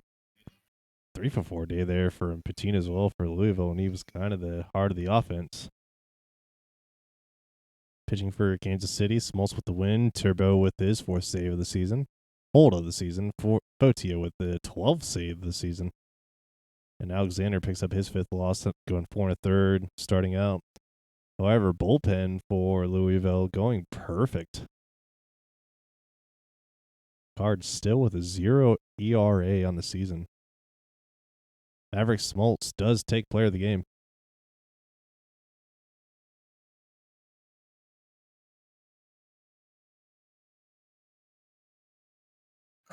Wow. Top of the 10th. Frank hit a solo shot. So that graph going middle, and then boom, Frank against Patio Furniture to give their team the 13th hit to win the game 6-5. 3 for 5 for Goffard. Wow. 2 for 5 with 2 ribbies for Chris Jacob. Nice day at the dish. 2 for 5 for Luongo. 2 ribbies. 2 ribbies for Jackie Daytona. Let's see. Furniture with the loss. Sullivan got the start. Sky with the win. Capone with the save. Chris Jacob from the Kingpins, player of the game. That solo shot being Patty's solo hit in their relief too. Dang. Dynamos down the Wheelers 6-2, despite an attempt there by Anchorage in the 9th. Batting for Dallas, a 4 for 5 day from Crunk and a 3 RBI day from Edwards. And Juice Bruce going 2 for 4 with 2 RBIs as well. Batting for Anchorage, really only Fisher and Sweetat with majority of the offense. Diamondo with the sole RBI for Anchorage. Pitching for Dallas, Tim with the 2nd win of the season. Belcher with his 4th hold. Croy with the 8th save, going only 1/3 of an inning, 1 ounce worth of work to pick up that save. Baxter with the 6th loss, going 5 full innings, giving up 7 hits and 2 runs. With a blown save. And Matthew Edwards is player of the game. 1 out saves. The lowest effort, biggest reward play you can make is get a 1 out save. Swifties win at Bruce City 8-5, but respect to those who get the 1 out save, high pressure situations. Any safe situation means there's pressure. State College though, getting that dub, needed it. 2 for 3 with 2 runs scored, 2 walks for Eagle Eyes. What a game! Wow. And 3 for 4 for Monet with 2 ribbies. Also nice game. 2 for 4 for both Sosa and Olson. Bumbles with the loss. Heater Ginsburg tracker gave up 2 in that one. Keeler with a no decision. Smoltz the 3rd with the win. And Eagle Eyes, as mentioned, is your player of the game. So State College back in the win column. I feel you. W's. I feel you. 4 ribbies, no player of the game. I feel you. Damn. And Mounting's down the Armadillos 5-3, despite 10 hits from Amarillo. Batting for Kingston, a 3 RBI day from Fardinghouse. Nice to see some production out of the top of your order. Fardinghouse batting 357 on the season. Having a nice season for him. Might be calling up to the time to call up to the majors here sometime soon. A couple 2 for 5 days from Hickams and Knight. Pitching for Kingston, no decision for Wilson, going 6 innings, giving up 8 hits, 2 runs. Tafari with the win, first win of his season, going 3 full innings, giving up 2 hits and 1 run. Roshi with the first loss of the season, going 7 2/3, giving up 4 hits, 4 runs, striking out 9 though. Anita Fardinghouse is player of the game. that will do it for today. No major league games.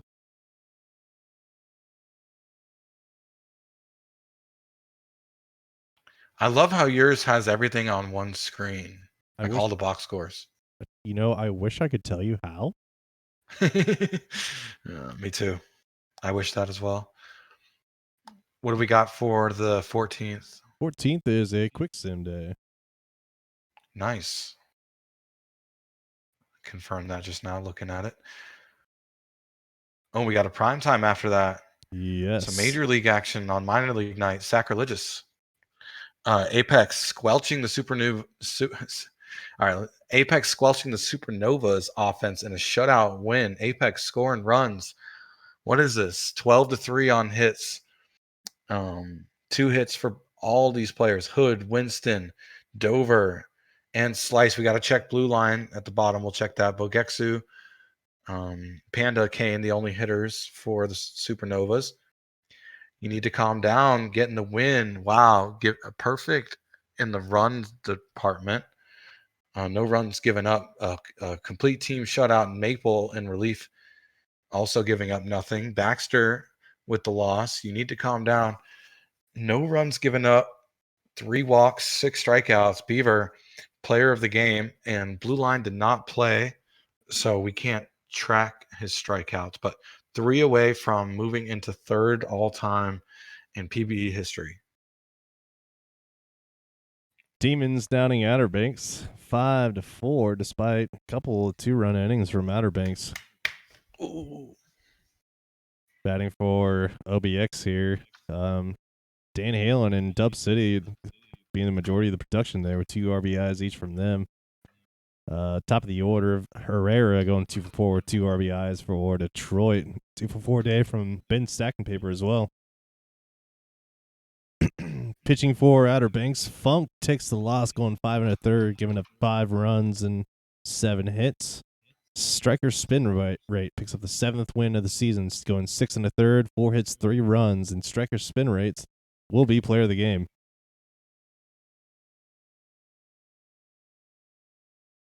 Man, Jose 43, 1.1 ERA. Vandals sneaking by the Voyagers. Vandals got to be the story of the season. Shiner me a walk-off run-scoring single versus Washington. Wow. 4 hits for Lunchbox McGrath. 3 ribbies. Getting that average closer to the Mendoza line. 2 for 4 for Hard and Long. Nice day. 2 for 5 for Menard. Takahashi got the start. What a start for Takahashi. Wow. Tokoyami also. Wow. Both pitchers played really well. Lemieux with the hold. Miller with the hold. Graves with the loss. Lunchbox McGrath for the Vancouver Vandals is your player of the game. Don't look now. The Vandals are shocking the world with how they're performing this season. Shu 0 for 5. Vandals potentially with one of the faster rebuilds in PBE? Question mark? Easily. Over here, Sloss down the Crabs. 12-6 is your total here. Batting for Providence. Top of the order again. Litteris going 4 for 5 with 2 RBIs. 2 RBI day from Dowd as well. However, on the San Antonio side, a 3 RBI day from Camden and McDonald.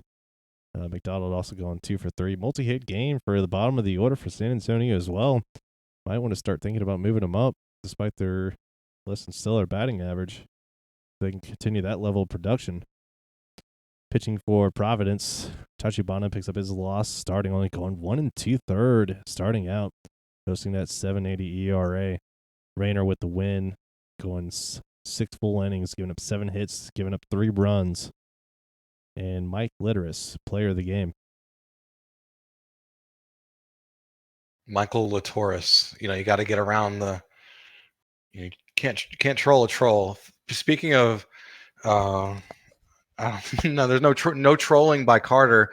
Carter's not trolling us. Going perfect 5 for 5 at the day. My goodness, Ace Carter tapping into some greatness here. Don't see that very often.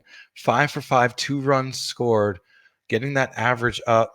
Bauer no slouch either. 3 for 4 with 3 runs scored, 3 RBI. Steve Eso, 2 for 4, 2 runs scored.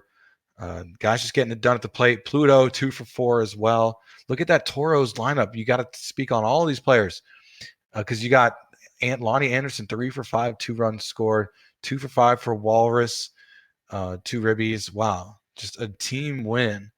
16 runs, team runs. Everyone got a hit except for Salmons, who scored anyway 3 times, 2 walks. And I guess they reached base on that strikeout. Might have been drop an error. Strike. Oh, or reaching base off an error. Great point. Yeah, they had an error. ESO had one, so that was probably it. Good call. Speaking of good, Lemon, pretty good. 4 runs given up gets the win. But Chank Daly started a bad trend for the Boise pitchers. 4 runs given up by him, 5 for Matty Paul. Not good for my fantasy team. 2 runs given up by LeBlanc. Coming off reliever of the year. Ace Carter, though, you can't give it to anyone else going 5 for 5. Literally perfect. So that's your player of the game. Wow. And Rougarous will down Kashima here, 5-1. Taking a look at the box score here for the Foxes. 2 for 4 day for Cloudera. A lot of leadoff hitters having a great day overall around the league. And that's majority of the Foxes offense. Shout out to Sims as well, though, going 2 for 3 at the bottom of the order. A couple multi-hit days from Cook, Bonanza, and Johnny Times 2 for the Rougarous. Everybody but Brew getting a hit for New Orleans. Brew that being the sole batter who couldn't even get on base for the day. Pitching for Kashima, Ivy Leaf picking up the 4th loss of the season, going 5 full innings, giving up 8 hits. Getty with the 4th win of the year. 6 1/3 inning, only 1 run given up on 8 hits. And Via Getty will be player of the game.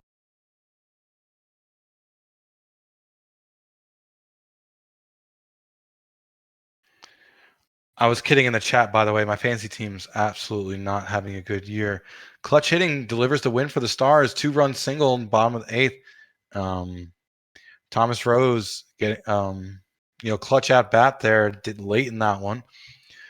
Nashville, 2 ribbies for Thomas Rose. Those both came in the bottom of the 8th to win. And a ribby for Cologne, the lone ribby. Charo gets the win. Or gets a no decision, excuse me. McFlorida Man gets the win, having a season. Hammersmith with the save. Shane Green, really good start. Lung, though, not a good relief outing. Gave up 2. Takes the loss. Lucky El Charo, player of the game, 6.2, 1 run given up, 5 strikeouts, no walks.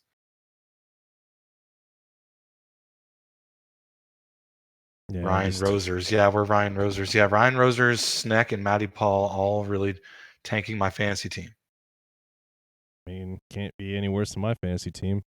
You don't have one this season? I do not. I forgot all about it. It's easy to miss, honestly. The window's not very big in terms of time. I fully agreed. Taking a look at the minor league circuit here. Lemurs get some revenge on Kansas City. Taking a 4-1 game here, and I believe that's the second game of the series, so that'd be evening it up. Batting for Kansas City here. Honestly, Batista, the only one with a multi-hit game, going 2 for 3. Russo with a sole RBI for the Hepcats. 3 for 4 day from Julian. A 2 RBI day for Ramirez for Louisville. Pitching for Kansas City. No decision for Brady. Homie picks up the 4th loss of the season when his 1 1/3 inning of relief. Giving up 3 runs on just 1 hit. Kratt picks up the win in relief for Louisville, going 2 full innings, only giving up 1 hit. McBride with a perfect outing takes his 9th save.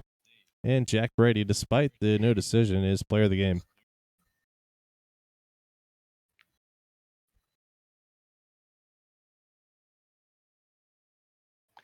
Dallas getting the win 6-5. Scoring 2 runs on the top of the 7th. Wheelers tried to come back there in the bottom of the 7th, but that was it. Yeah, 2-run single in the top of the 5th for Kalian was really clutch for Dallas. A lot of multi-hitters for Dallas. 3 for Kalian. No, excuse me, 2. Can't read. 3 for 4, though, for AA. Wow, what a day. And a ribby. 3 ribbies, though, for Kalian. 2 ribbies for a cardboard cutout of Derek Jeter.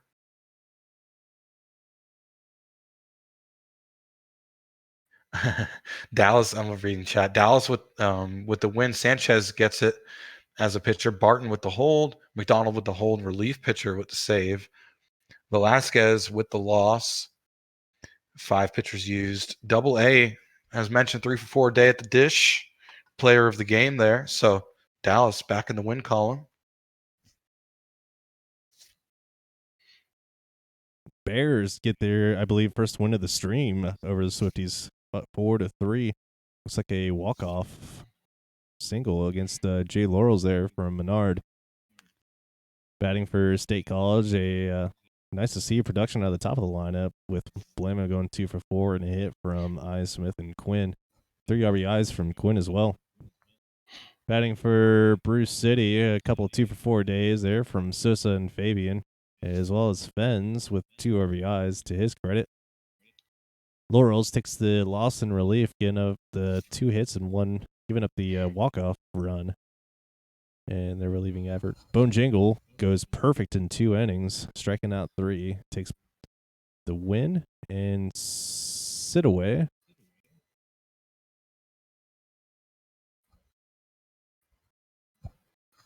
Despite the no decision, going 6 full innings, is player of the game.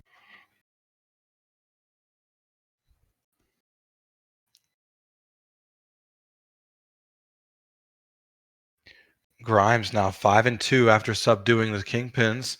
66ers winning 3-1. All 3 of their runs in the bottom of the 6th. Goffard and Rodriguez getting in on the action. Rodriguez hitting a 2-run blast versus Lanzador. 2 for 4 for Rodriguez. 2 for 4 for Luongo. A lot of single solo hitters for Chicago, just not timely. Check out pitching. Grimes with the win. Lanzador with the loss. Echo Dot getting the save. Wow, having a season out of the park for the 66ers. Oh, Musha, thank you for gifting 5 subs. I was just thinking to myself, that's really cool. I was actually, man, this is like some telepathic stuff right here.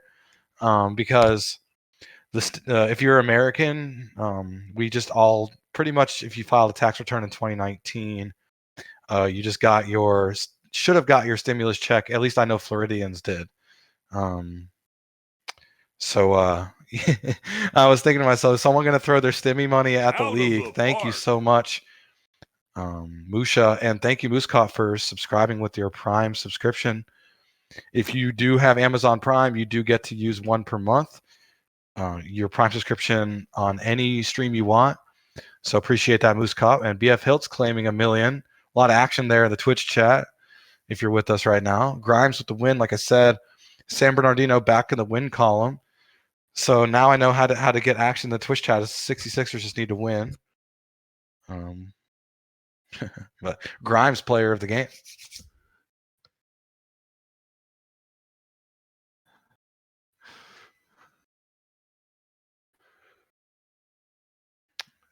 BF and Tiger Fan also donating their 10,000 channel points for $1 million as well. Yeah, claiming that money. Go get paid.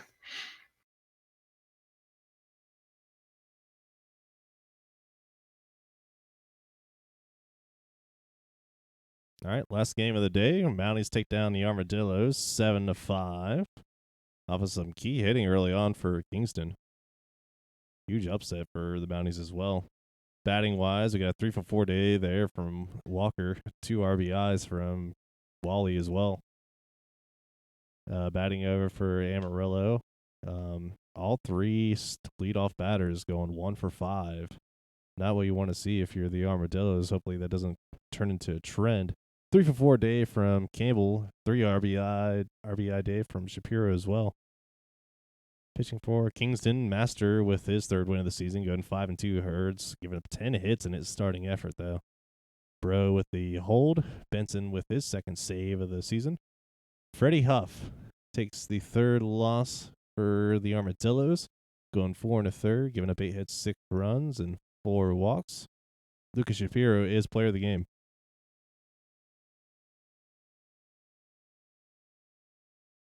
Did I mean mount the F up? I did mean that, Bauer. Thank you for correcting me. Not the flies up.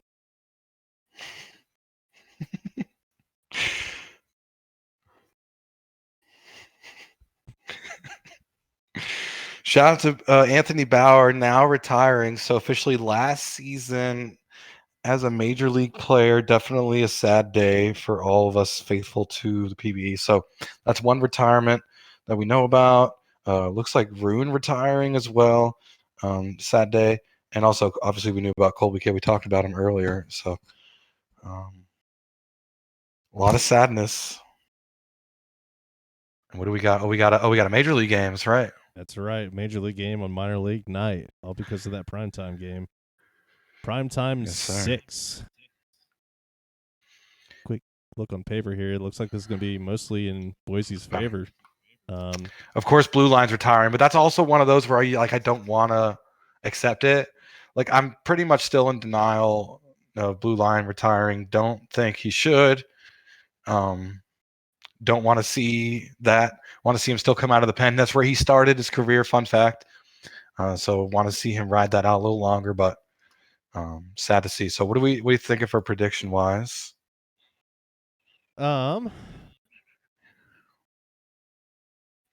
about total runs scored? This should be a offensive slobber knocker. Yeah. We haven't done a home run bet tonight. We also haven't done a hit bet as well. Also haven't done an error bet. Trying to change it up, do some different stuff. If anyone's got any ideas, throw them in the chat. Or if you're on the microphone, my man Digger Jr. Hits. Yeah, people are talking hits. We talking 15.5, 16.5.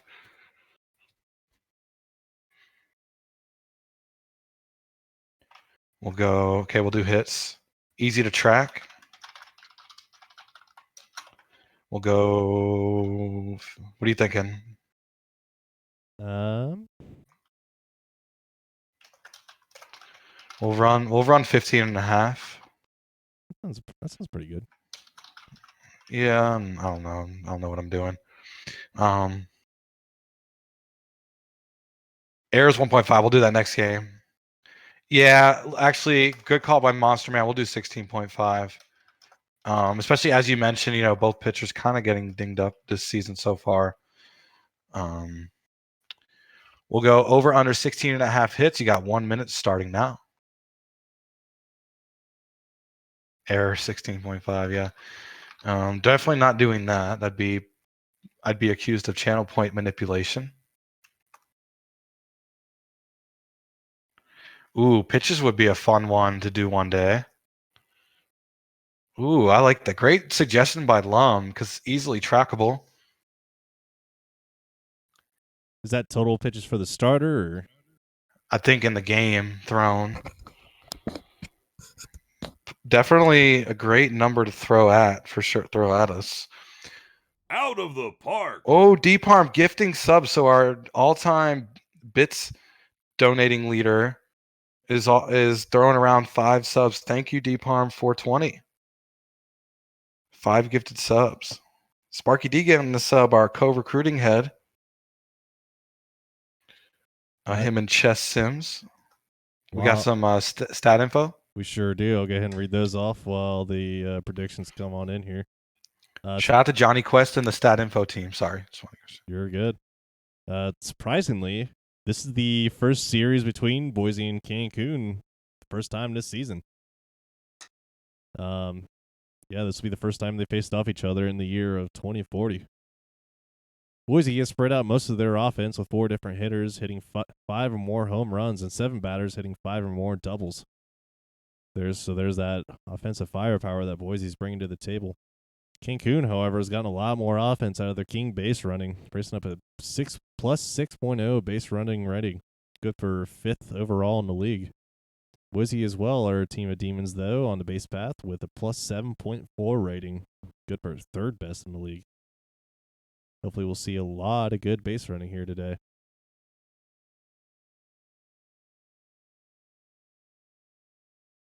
And with that,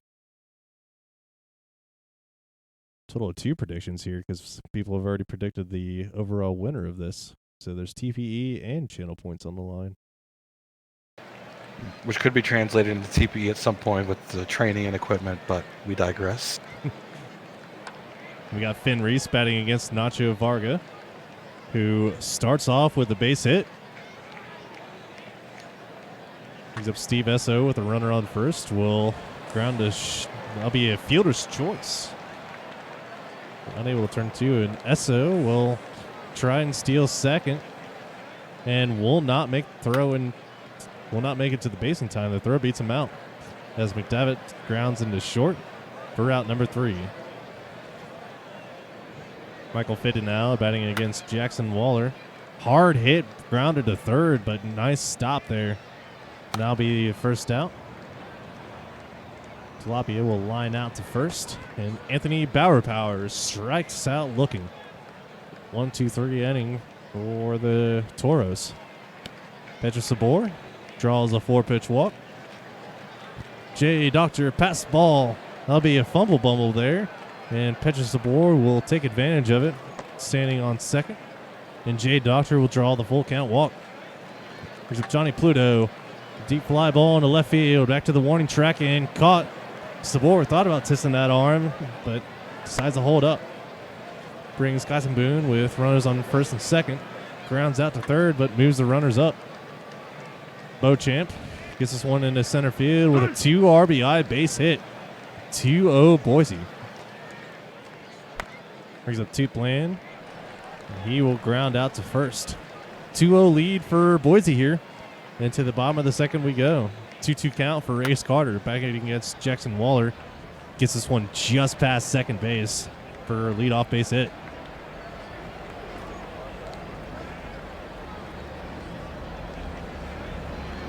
Pass ball there for Esposito. Gives Ace Carter on second. Look, I'm notorious for mispronouncing player names. You all should know that by now. As the fur flies out into center field, but does move Carter over to third. So full count for Walrus, and that'll be a flyout. Top of the third now. Finn Reese drawing a walk. 3 hits so far. Under looking pretty hot. Iso. And it's a line out in center. C-Mac. Also last season, a final ride for C-Mac, a ground out. So we'll go bottom of the third. Anderson striking out. Jackson Bowler dealing right now. We'll go Dom Drozdov, bottom of the order for Cancun. Striking out. And now Fitted. Michael Fitted. Grounder. Oh, the errant throw, I'm assuming. E1. So error by the pitcher. Yep, errant throw. Good thing I saw that, and that's a pop out. So not a hit. So still 3 hits. We'll go top of the fourth. Sabor, Dr. Pluto, middle of the order for Boise, who's up 2-0. Pretty sure I picked them in my prime time. Jay Doctor dropping one. The hero of last season after the drop third strike to advance past the Scorpions in the playoffs. Oh, and a slow roller. Oh, and an errant throw, more than likely. E2, yep, by the catcher. Bad throw. So 2 base runners for Chison Boone. Brings home the runner from third, and now it's 3-0 Boise. 2 outs for Beecham. Beecham didn't beat him, but it's a 3-0 ball game for Boise. We'll go bottom of the fourth. Bauer, Carter, Esposito. Bauer in his swan song, we found out recently, striking out looking, shaking his head, walking back to the dugout. Ace Carter went 5 for 5 earlier tonight. Oh, Ace Carter having a night. See ya. A solo shot. All the way deep in the gap. And can we see back-to-back? Back-to-back jacks for Cancun. Touch them all. Esposito, Carter, Esposito. And it's a 3-2 ball game. We got a great one here, folks. Cancun staging a comeback. LaFleur now. LaFleur. And letting us down, but that's a ground out. Walrus, I wanted back-to-back, and that's a strikeout. So 2 solo shots makes the game 3-2. Boise still up 1. Now top of the 5th. Wow. Yes, can crush. You can. Yes, you can crush. And a pop out by Toot Blonde. Big Titty Smitty. Finn Reese. Finn Reese, if you check out his Twitter, power lifter, deadlifting a lot of weight in his garage in the off seasons. Iso popping out. And we'll go Toros now trying to complete the comeback. Lining out to the third baseman. Drozdov with a base hit. Yes, I said titty. Big Titty Smitty. And a base hit by Fitted. So two on, 1 out for Salmons, who's not hot, cold. Oh, LBG claiming money. The rich get richer. And that's going to be a tagged run. Nice heads-up play and a tie game after the RBI by none other than Anthony Bauer. And we're at 9 hits now. Will that be 10th? No, it's still, 9 hits. And a strikeout for Ace Carter, who's hot. So we'll go top of the 6th, inching closer to that over. And, ooh, nice sliding catch by Esposito. Sabor now. Sabor grounding out. So we got a tie game here, folks. Prime time. Cancun looking to stage the upset. Jay Doctor, though. Playoff hero. 2-out double.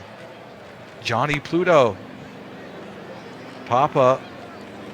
Pop out. So 10 hits now.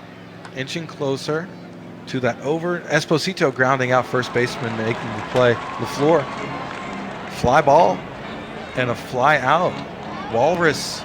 Will they go 3 up, 3 down? Looking like they will. And 3 up, 3 down go the Toros. Will go top of the 7th. Boise stuck on 10 hits. Both teams committing errors, 1 each. Kaisenboon grounding out. Beecham. Can the third baseman make the play? And they do. What a play by LaFleur. Ryan Shue in as the relief pitcher. Toot Blonde knotting it up, notching that 11th hit in the game combined. Finn Reese and the 6-3 will go bottom of the 7th. 11 hits, so close to that. Was it 16 and a half? Grounder by Lonnie Anderson. Ground out. Walter White in as the relief pitcher. Strikeout for Dom. So Michael Fitted, can they go 3 up, 3 down again, Toros? Toros go 3 up, 3 down. And we'll go top of the 8th. Son User / Digger Jr. will finish us off. All right, tie game at 3. 3-1 count here for Esso. Batting against Dasani Voss. Connor McDavitt now up with a runner on first, and he'll get this one through. Esso testing the throw, and they don't even try to throw it. So now with runners on the corners for Petra Sabor. That's a pass ball to the catcher, and that'll score Esso 4-3. Iso. There you go. So now Petra Sabor with a runner on second, strikes out swinging. Jay Doctor takes the 5-pitch walk. Runners on first and second for Johnny Pluto. Looks at strike 3. Kaisenboon now up. Kaisenboon now down. 4-3 Boise. Cancun needs the answer here if they want to keep it in this. 1-0 count for Tilapia Simons the second, batting against Walter White. Rounds out to second. Anthony Bauer with a base hit in the center field with a 1-out. Runner on first for Ace Carter. Rips this one down the left field line. The throw will not be in time. Runners on second and third. 2-2 count for Esposito. Strikes out swinging. 2 outs for Peter LaFleur. Gets this one down into right field. And that'll be a 2 RBI single for Peter LaFleur. 5-4 Cancun now. 1-1 count for Walrus. Gets this one through.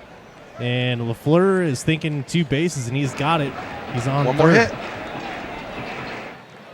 And a walk to Anderson. Drozdoff to blow both the over and this game wide open and fails to do so. Swings at strike 3.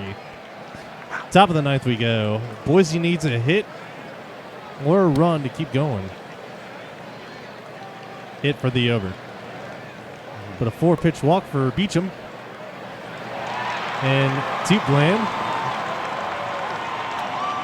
will ground out. Fenreese will fly out.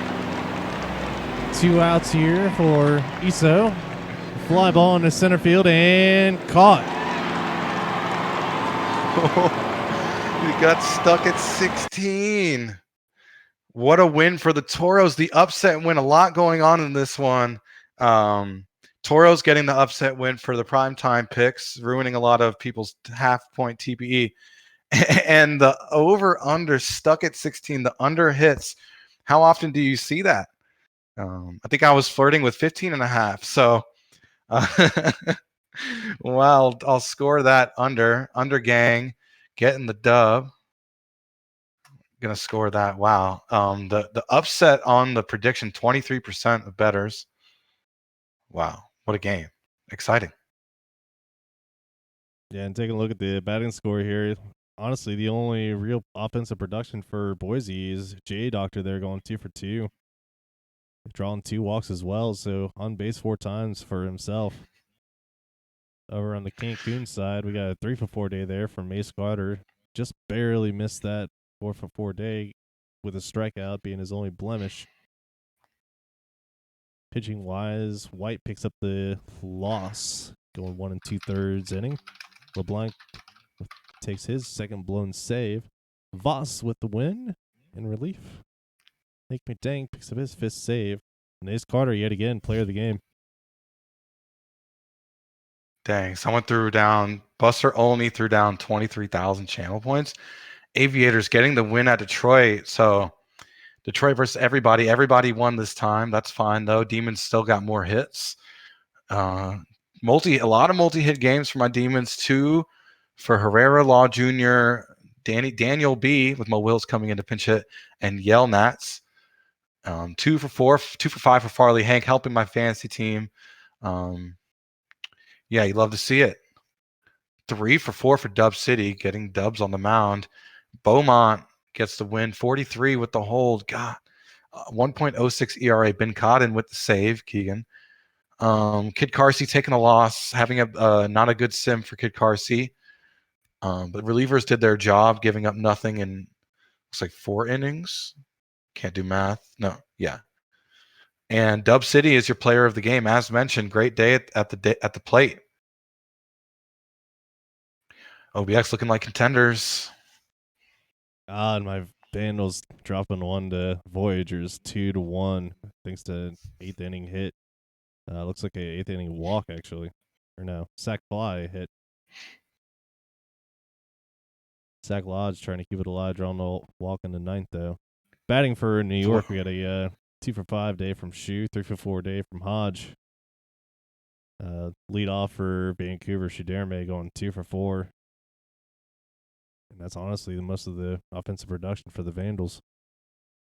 Pitching line for New York, Slawface going 6 full innings, giving up 6 hits, only giving up 1 run though, and then 3 perfect innings of relief between Lemieux and Miller Lemieux picking up his 2nd win.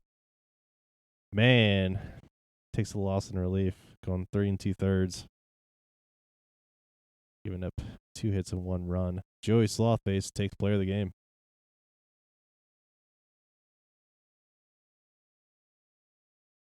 Extra inning win by the Apex. Wow, we'll do 13 of them to be exact. Apex with a lone error, but out hitting Supernovas 12-9. Tsunami walk-off run scoring single. Johnny Tsunami, former Dynamo. feeling wavy there. Rick Hood good, former Vandal, 2 for 5 with a run scored. Dominguez Jr., former Swifty, what a day at the plate, 2 for 5 with a run scored in a ribby. Johnny Tsunami, though, 3 hits. 3 for 6 for Red Arrow, having a season for sure. Hitting 314, my goodness. 2 for 5 for Jay Kane, 2 for 5 for Bogexu. Lagoose, no decision. Madison with the win. Great relief pitching by Bolano, so Mitch Mack. 3 innings, no runs given up. Rogers takes the loss for Sarasota. And Buster Nutt is your player of the game in a no decision. Got 3 runs given up in 6 innings.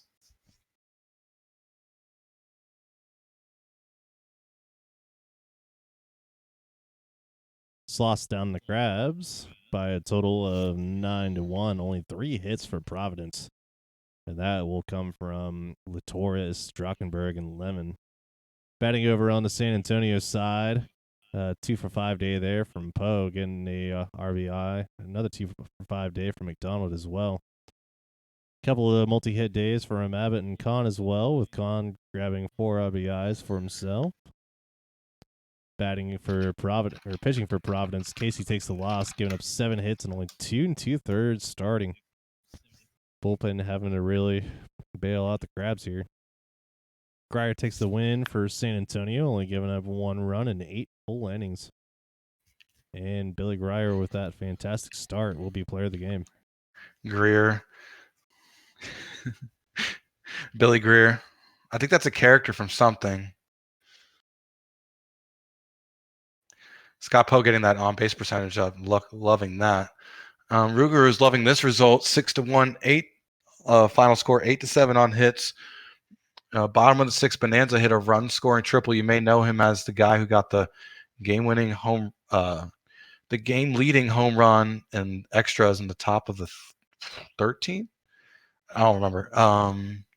2 hits for Cook, 2 hits for Bonanza, nothing for Sneck, but 3 walks, getting that OBP up. Love to see it. Alomar, 2 for 4, nice day at the dish. 2 for 4 for Cloudera. Sneck, though, really taking me out of contention for fantasy baseball. Nakamura win. DeMarco save. Rolo with the loss. Nakamura, player of the game, getting the win in 6.2 innings of work. Only gave up a run, only gave up a walk. Those 6 strikeouts. Great day for Nakamura for New Orleans. Apparently Billy Greer is from a TV movie, 3 Wishes of Billy Greer. Interesting. Thank you for checking that. Look at that. Hosting, streaming, doing everything, and fact-checking me. Taking a look at the Stars here, they down the Scorpions 7-2 off of 8 hits from both teams. Batting for Death Valley, 2 for 4 day from Affert. And Love with a 2 RBI day. Free with a 3 RBI. All right, I'll stop. Rose with a 2 RBI day for him as well. Pitching for Death Valley. Sims takes the loss starting, going 4 2/3, giving up 4 runs, 2 earned in his start. Barack Obama, though, with his 8th win of the season, 7 full innings pitched, 6 hits, 2 runs given up. Brandon Fry is your player of the game. Obama, just put him in the hall now. Jeez Louise. Still doing it. I mean, when you still got it, you still got it. Yeah. Still pitching, hasn't retired, so that's at least one where I'm like, okay. Still get to watch him play, which is good. Move on to the 16th here, and this will be another quick sim day. Mm-hmm.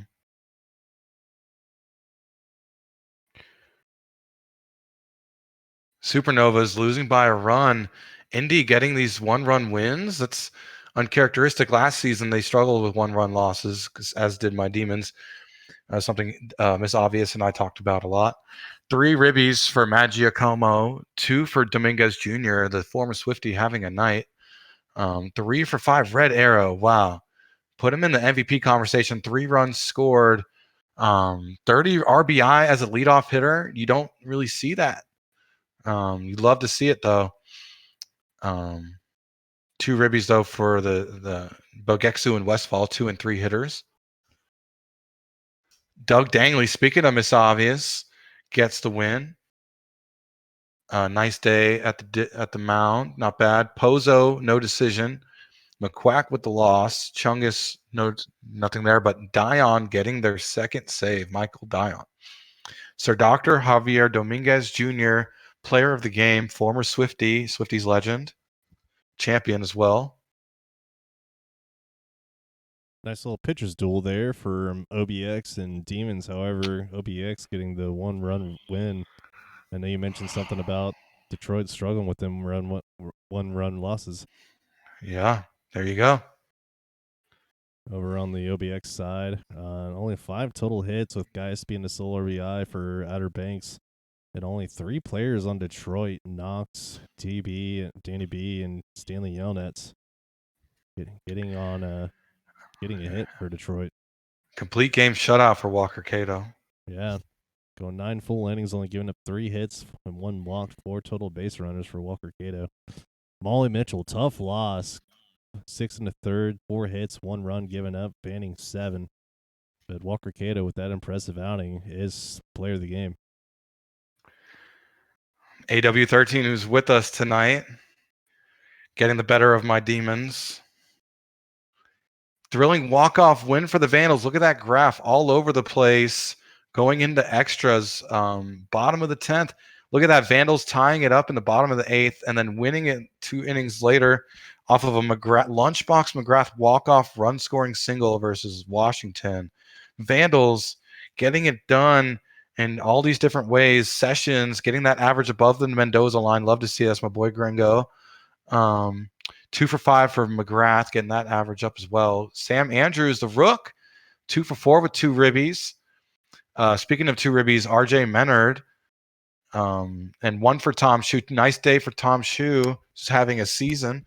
2 for 5. And we'll check out pitching. Alex Johnson gave up 4. Sevart gave up 5. Washington takes the loss. Fuji, Irish Thunder, first win of his career. Congrats to Fuji. Irish Thunder is getting their first win, but Menard, in a losing effort, is your player of the game. Big Unit Babs, a.k.a. Bubs, apparently. People call him Bubs.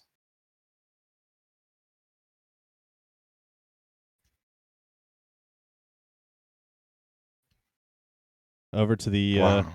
other expansion team here, Kashima, still struggling in their 3rd season in the league. However, they do take down the Rougarous 3-2 thanks to a 9th inning hit, double from Stud. Batting wise for the Foxes, some nice production out of the top of the order there. 2 for 3 day from Cladera, 3 for 5 for Valor, 2 for 4 for Stud. Just the cleanup crew, leaving all those runners on base. Over on the New Orleans side, 2 for 4 day from Sneck, and that's honestly majority of the offense for New Orleans. Pitching for Kashima, Rune with a no decision despite a nice start. 7 full innings, 3 hits, 1 run, fanning 9. Law will take the win in relief, going 1 1/3, taking 2 hits. Young with a save, going perfect in there, 2 outs of work. DeMarco takes the second loss of the season, going 1 1/3, giving up 1 run. And Rune, despite the no decision, will take player of the game. What an outing by Atsuko Rune, pulling off the upset on the road against the defending champs. What a win. Slots topping Providence 6-5. Wow, with the walk-off. Look at that graph. Pretty much all 5. Oh my goodness. 5 runs, all scored in the first 2 innings for Providence. Slots came roaring back, Bob and the Nice. Scott Poe, walk-off, run-scoring single. Clutch hitting by champs from 2 seasons ago. 2 ribbies for Poe, 2 for 4. What a day. Abbott, 2 for 4. 3 ribbies for Dinkle, bottom of the order. 4 ribbies for Dow. Just wasn't enough for Providence. Almost, pretty much carrying his team. Reeves with the lone ribby. Wow. San Antonio. Daring got the start, gave up 5. A no decision. Windsor with the win. Kitakazi. McKinnon with the hold. Turner with the loss. John Dowd in a losing effort. Player of the game. Man, the Bryce Turner blown save really did it. 3 runs given up. They're late in that one. Failed to record a single out as well. Wow. That's true. Ended on a walk-off. Wow.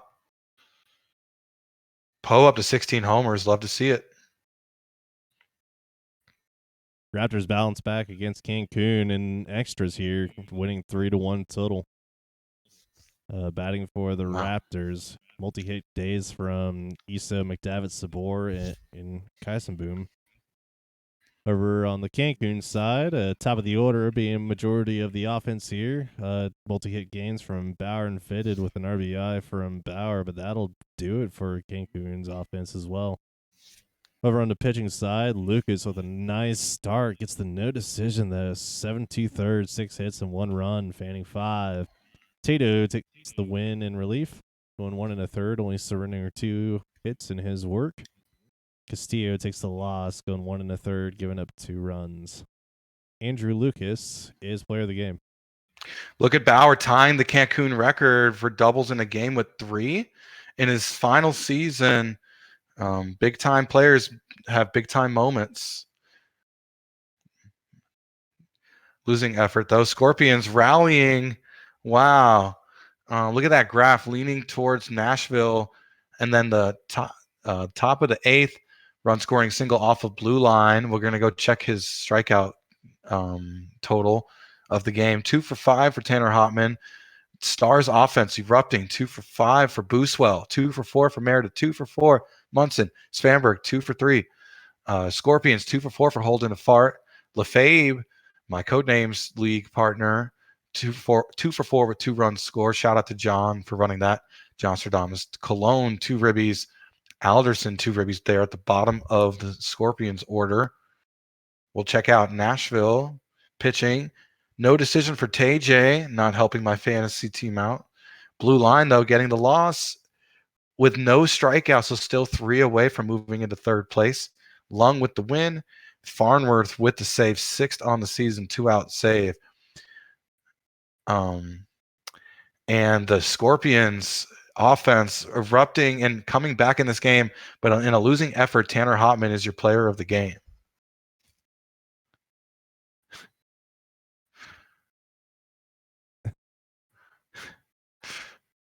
Ding dong, Johnson. You are, yeah. You just can't put big in front of it.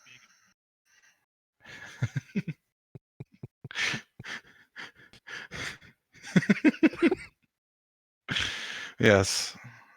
However, if you hit a really, really clutch home run in a nice spot, I wouldn't describe it that way either. Heading into the minor league circuit, we got the Armadillos taking down the Mounties 2-1. On the batting lineup for Kingston here, Walker with a 2 for 4 day. Stock with the sole RBI for the Mounties. Over in Amarillo, King and DeTaco with the runs scored for Amarillo. Majority of the offense getting a hit, though. Only 3 batters unable to reach base. Pitching line for Kingston. Bales takes the 5th loss of the season, going 6 1/3, giving up 6 hits and 2 runs. And Barron picks up the 7th win, going 7 1/3, giving up 6 hits and only 1 run. And with that incredible performance, that'll be player of the game.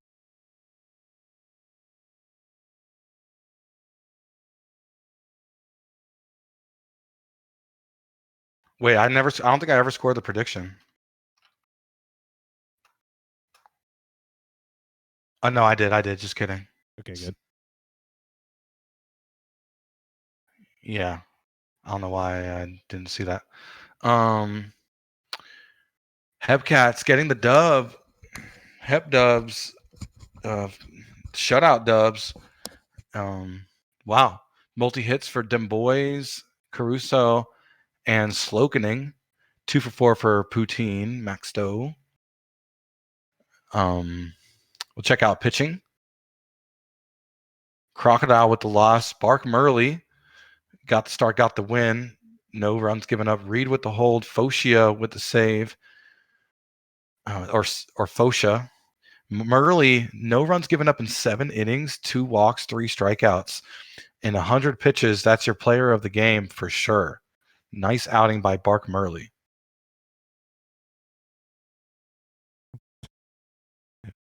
Are you going to fall for that bait?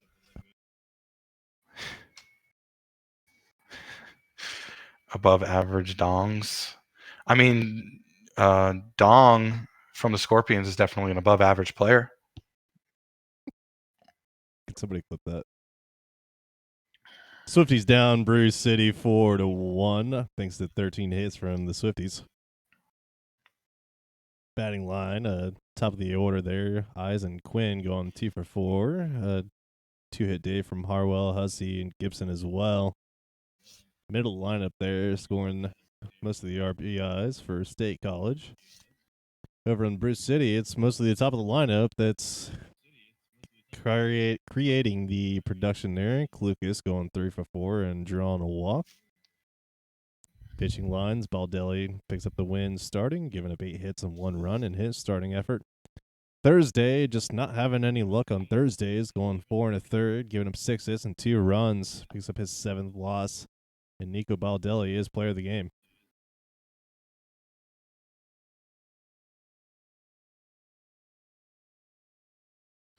Cruces leading the Dynamos to a win. Giannis.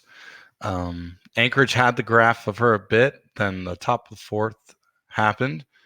Top of the 5th, excuse me. Cruces hit a grand salami.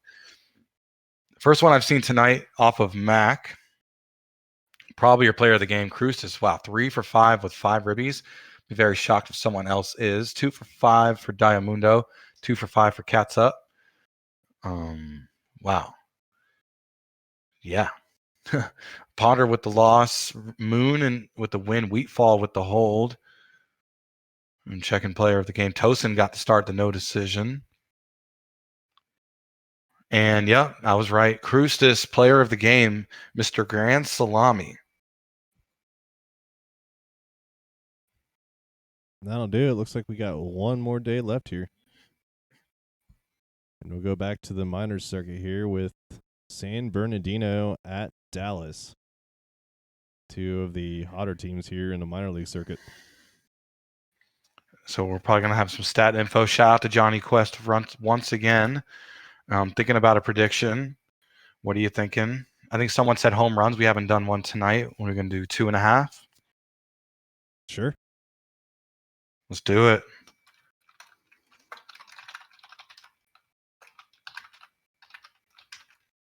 Stat-wise, Bill the Hill and Michael Knight Ryder both tie for giving up the least amount of home runs. I'm kidding. So real stats here. The 66ers have been far and away the best team in the league this year, having scored the most and given up the fewest runs of any team. Dallas has been no slouch, though, to leading the East Division and having scored the 2nd most runs in the league, just 4 behind San Bernardino. Dallas reliever Gene Belcher has the most strikes, Ks/BB, strikes per walk. Is that what that stat is? Ks/BB. Of any major league reliever. Although this is the minor league, so I'm assuming that might be for the minor league relievers. Could be compared to the majors, though. I'm not too sure. Clocking at a solid 7.0, one more than second place. I believe it is the minors after that. And then San Bernardino catcher Brentonathan Rembeverwinkle and teammate Miles Ahead are in a tight competition for best batter in the league, with one or the other leading in the 11 of 24 batting statistical categories. Rembeverwinkle currently leads Ahead in the WAR race, though, 2.2 to 2.0. Good enough for first and second.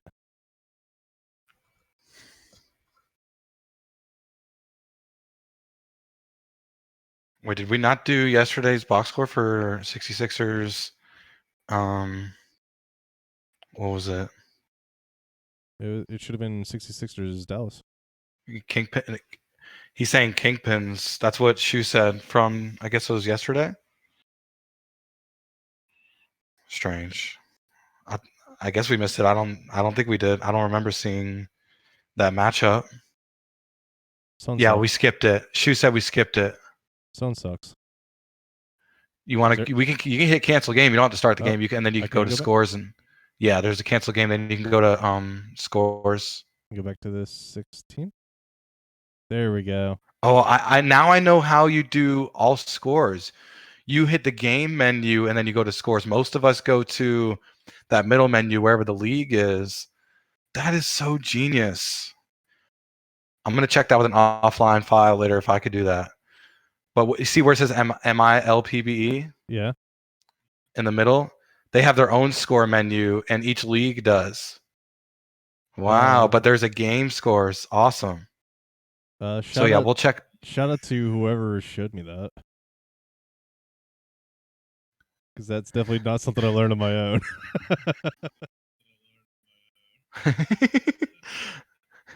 Evolving. So yeah, 66er Kingpins. Wow, 11-12 on hits. Wow, all 66ers on the graph though. Early in the game, Kingpins never recovered. 11 hits to 12. Multi hits for all three of the top of the order. For the 66ers, top two hitters, Gofford Jacob also multi hits, as well as Jimenez. 4 straight, also getting 2 hits. We'll check out the pitchers. It took us 24 seasons to find something that was there the whole time. Yeah, well, I guess other streamers take note. The game menu has their own score menu, unless, of course, Digger Jr. has a special version of OTP that nobody else has. But Diglett with the win, McCarthy with the save, Gunk with the loss. Dirk Diglett, the starting pitcher for the winning team, only gave up a run, only gave up 3 walks, got 6 strikeouts, player of the game. Yeah, Bauer, it's pretty interesting. All right, now back to current day. Yep.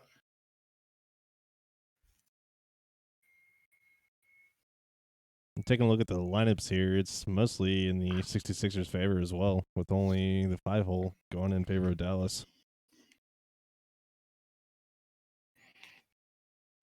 Having the game scored, I'm just kind of just reflecting on the fact that if that actually works for every version of OTP, like no one will be, we will never be able to question, hey, was there minors games today? Hey, was there majors games today? Like it's all right there. Yep. It's nice. Just scroll to the bottom. Did we come up with a prediction for this one? Yep. Home runs. So that's right. So good luck to you bettors. And here we go. Peter Pretzelman batting against Michael Knightrider here in Dallas. And that'll be a grounder. Lou Longo now up. And that'll be a fly out to center. Brings up Miles ahead, who bloops this one into center field. So a 2-out base runner here for San Bernardino. Baden will strike out swing. And that'll do it for the top of the first. Bottom we go. Jebediah Crunk gets us one over into left field, and that'll be a base hit. Matthew Edwards now up. Deep fly ball into center field. Back to the warning track and caught for the first out. Runner will hold on first, but now Crunk's thinking too, and he has got it. So with Crunk on second, Krustis, who's been on fire recently, gets this one into center field. Crunk rounding third and heading towards home, and he has got it. 1-0 lead for the Dynamos. Brings up Parmalee, who will ground out to second.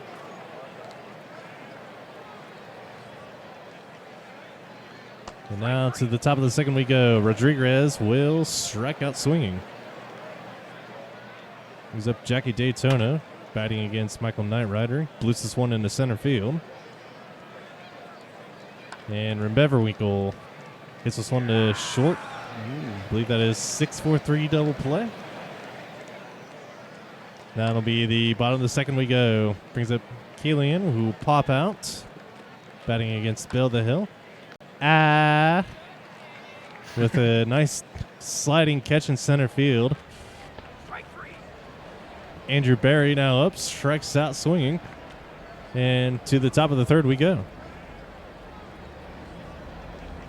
That was really funny of you. The straight grounder to the third baseman. Nice play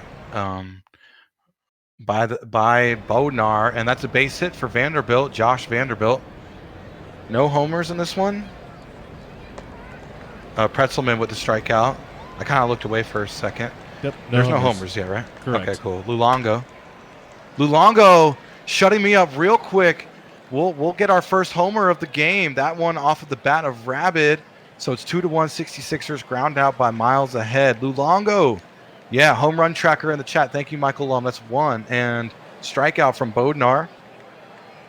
Got some action here for the betters.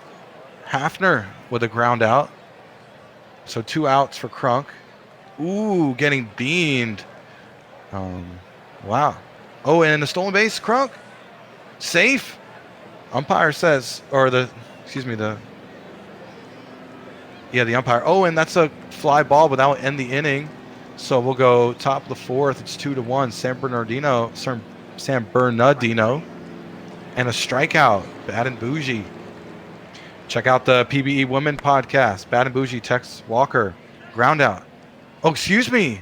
Spoke too soon. Shut me up. Benny Rodriguez putting on the Jets. Infield single. Jackie Daytona lining out to the third baseman. Rembeverwinkle and a stolen base. Benny using more speed. Need more speed. Fly ball. Fly out. Rembeverwinkle. We'll go bottom of the fourth. Krustis, Giannis, hot hitter. And drawing a walk on the 3-1 pitch. Parmalee, fly ball. Got a lot of that one, but not far enough. Fly ball to the right fielder. Fly out. Kalian, another fly out to the right fielder, just staying in place, not having to do much. Double-A striking out.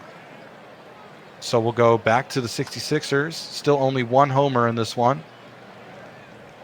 A fly out from straight. Vanderbilt popping up. That's a high pop up. Catcher stepping in, making the grab off the 3-2 pitch. Full count. Pretzelman deep. Just over the wall. 365 feet. That's 2 homers. One more homer to get the over and a strikeout. A check swing attempt. That's 5 strikeouts for Knight Rider. We'll go bottom of the fifth. Bill the Hill getting the ground out. So 1 homer away from hitting the over. And a line out by Bodnar. Got a lot of contact on that one. Hafner grounding out to the shortstop. So top of the 6th. Nice inning for Bill the Hill. We'll go Michael Knight Rider now. LBG pitching for his team. The Dynamos lining out. Was Miles Ahead. Bad and Bougie. And the PBE Woman podcast grounding out. Benny Rodriguez, the speedster. Striking out. So 3 up, 3 down. We'll go bottom of the 6th. Ooh, and a walk, leadoff walk for Crunk off the full count. 2 walks in this one. Oh, Crunk. Easy stolen base. Make that 20 on the season. Congrats. Edwards flying out to the left fielder. Giannis. 42 ribbies. We'll make it 43. Nope. He'll walk, though. Parmalee, who's in the chat with us, or was, with a grounder. Oh, first baseman diving. Making the throw. So runners in second and third. Kalian grounding out. So still 2 homers. We'll go top of the 7th. Jackie Daytona, who has 3 on the year, will ground out. Rembeverwinkle has 9 on the year. Will get a base hit. It's adding to that high batting average. 4 straight. 4 straight. That's deep in right field. And that's an over. That's over the wall, and that's over on the bet. Congrats to the over bettors. We'll score that soon. But Vanderbilt getting a base hit. 66ers up 5-1. They want the payouts now. Chat wants it now. Pretzelman with a fly out. Overgang getting the dub. Shout out to Overgang. 2 outs. Oh, a passed ball. So Luongo will move to second. Vanderbilt will move to second. Luongo's at the plate. Luongo grounding out. We'll go bottom of the 7th. Dallas down 4 runs. Dallas needs to score 4 to tie, 5 to take the lead. We'll go double A. Double A. Hard hit ball. Third baseman makes the play. Barry. Grounder. Ground out. Now Bodnar, the 8-hitter. Grounder. Ground out. And we'll go top of the 8th. Top of the 8th. So, Miles here we ahead, batting against Grimace McDonald. Will strike out swinging. Baden Bajee will pop this one right to the catcher. Brings up Brandon Rodriguez with 2 outs, and we'll look at strike 3 called. Still 5-1 in favor of San Bernardino. Bottom of the 8th we go. Hafner batting against Bill the Hill. We'll draw the walk. Ganquist Almore now pitching for San Bernardino. Crunk flies out to center, and Hafner will hold on first. Matthew Edwards swings at strike 3, brings up Giannis Krustis, who will draw the 4-pitch walk. After that first hit, San Bernardino does not want to pitch to Krustis. Parmalee with a deep fly ball to center field and caught. Still 5-1. San Bernardino looking to add some insurance runs here. Is Jackie Daytona batting against Grimace McDonald. Pops out to short. And a deep fly ball into center field and caught at the... Actually, no. That is over the wall. And that'll be a solo shot. Home run. I've been waiting all day to use that effect. Just so you know. 4 straight now up. And that'll be a bloop single. Runner on first for Vanderbilt with 1 out. Fly ball in right field and caught. Brings up Peter Pretzelman now there with a dribbler down the first baseline and beats the throw. So with runners on first and actually bases loaded. Actually, no. Pass the ball there. We'll have runners on second and third. Still 6-1. Now the bases are loaded after a 4-pitch walk to Lou Longo. Brings up Miles ahead here with the bases loaded. And we'll ground out to short. So that'll retire the side here. 6-1 San Bernardino.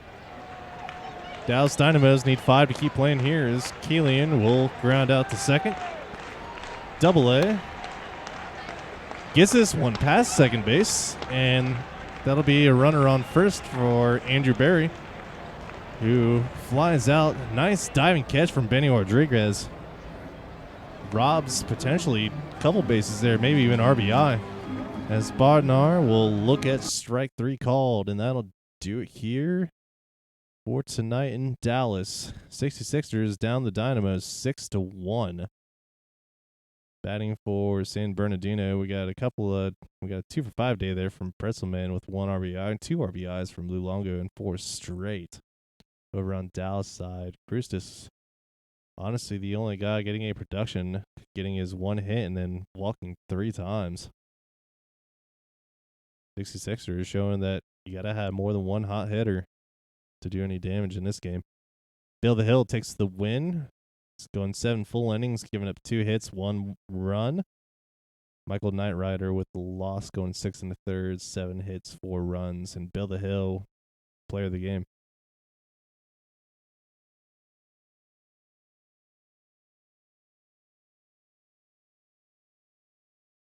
Yay, box scores. Lemurs dealing Wheelers 8-1 defeat. The Louisville Lemurs go by 3 different names. 3 ribbies for English, 2 for 4 for Derek Jeter, 2 for 4 for Ray, 3 ribbies for Ramirez, 2 ribbies for Trawlers. Toasties gets the loss for Anchorage. Warner gets the win for Louisville. And Warner in 7 innings, only 1 run given up as your player of the game. Shout out to the Silverbacks, by the way. ISFL. What's good? Hepcats get a notch win against the Armadillos as well. Batting wise for mostly a pretty competitive game until the 8th inning with 3 runs for Kansas City. Batting score for Amarillo. We got a 3 for 4 day there from King 2 for 5 from Rogers as well. An RBI from Spikak. Witt takes a 3 RBI day, and Cruz with 2 RBIs as well for Kansas City. Pitching score, Mountain picks up his 4th loss, going 6 1/3, 5 hits, 3 runs. Reed picks up the win in relief, going 3 1/3. Mace, no decision, 5 innings, giving up 2 runs. Fodia, though, with the 14th save of the season, another 1-out save. Robert Mountain, despite the losing effort, is player of the game.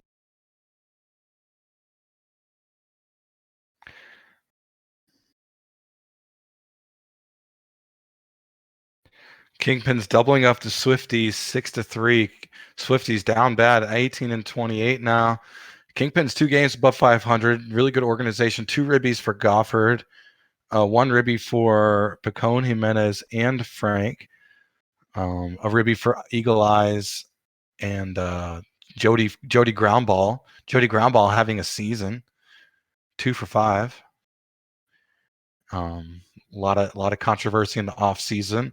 Bolt Jr. with the loss. Capone gets the win. Storm blessing his team with the save. BJ Foe, player of the game. Did I mention Foe?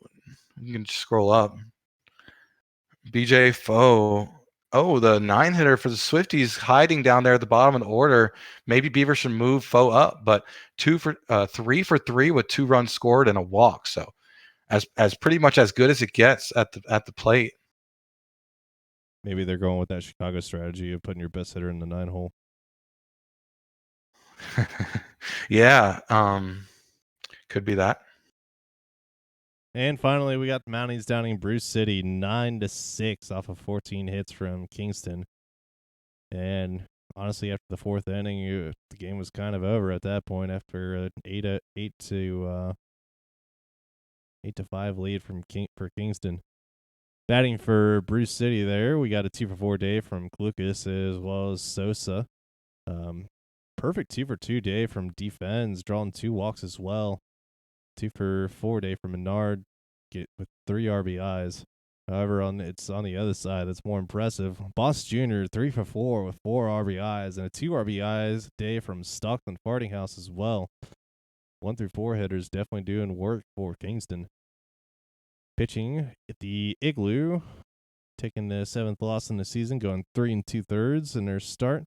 9 hits, 7 runs, only 3 of those earned though. Over on the Kingston side, Washington, the 3rd, will pick up his 2nd win in relief, going 3 1/3 inning, only giving up 1 hit. After that, Kingston hitters perfect through the Kingston relievers.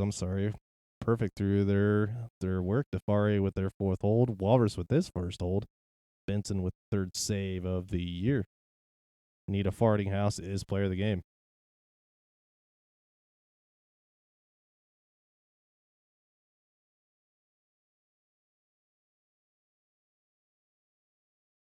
That'll just about do it for the games tonight.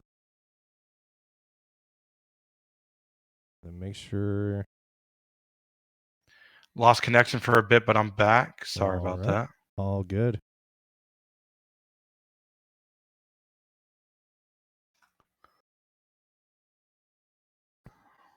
There's the good air, and here we go. Starting to get that index executed. Cool. Got to try to keep our viewers somehow. Maybe run a poll. ERA plummeted the sim all the way down to 8.4. The Wheelers are not looking good. A cardboard cutout of Derek Jeter is looking good. I agree, Van Hooligan. Too late. The viewers are abandoning ship. No. The marching band to nowhere with nothing to show you other than something uploading. Hey, if you have any questions about live sports or just anything in general for us. Yeah, I don't know what to do for a poll. I got a good poll.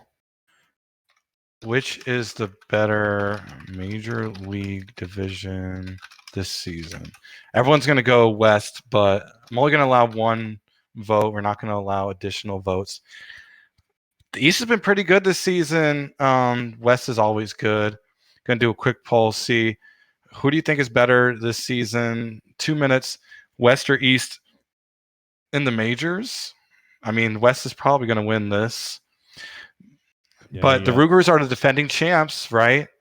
And then now OBX, Voyager's struggling, really good team, pretty much on paper. They're one of those teams that always seems to get it right towards the end of the season. So we're kind of just waiting for them to take flight here. West is kind of a log jam this season, though, when you have a surprise team like the Vandals on top. Shoo, East is sick. Void Boys are killing it. Hey, you can't count them out, though. They did this last season. West, though, like I said, your Vandals, man. I don't know what is in the air, but Colby Kidd having arguably the best season of his whole career. Potential Hall of Famer.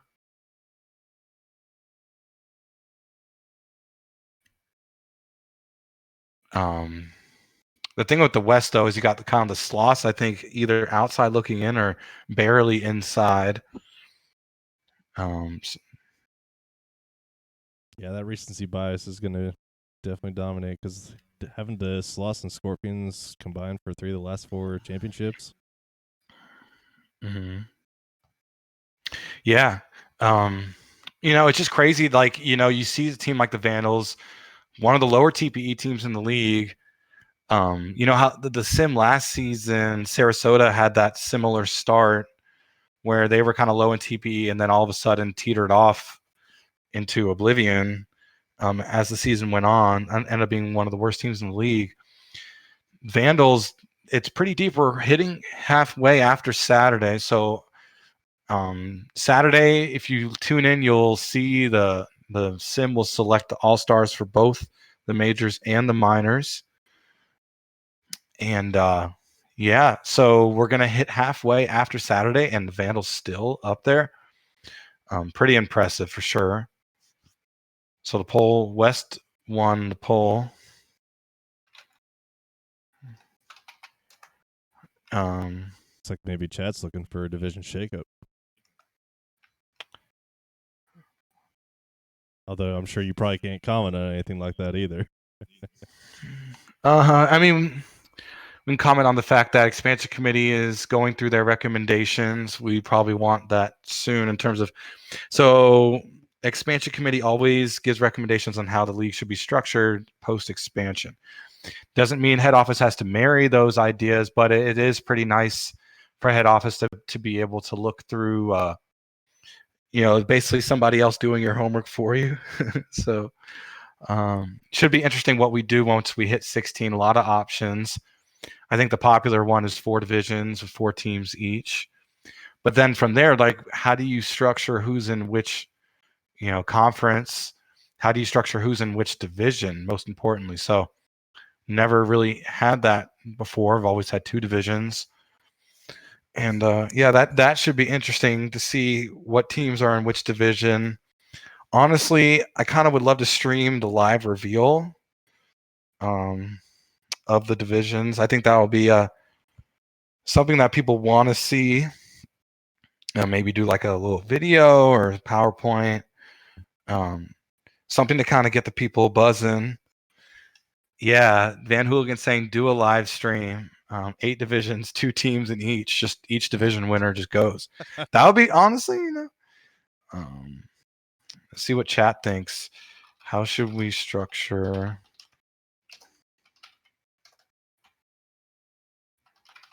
next season? 4 divisions or teams. 2.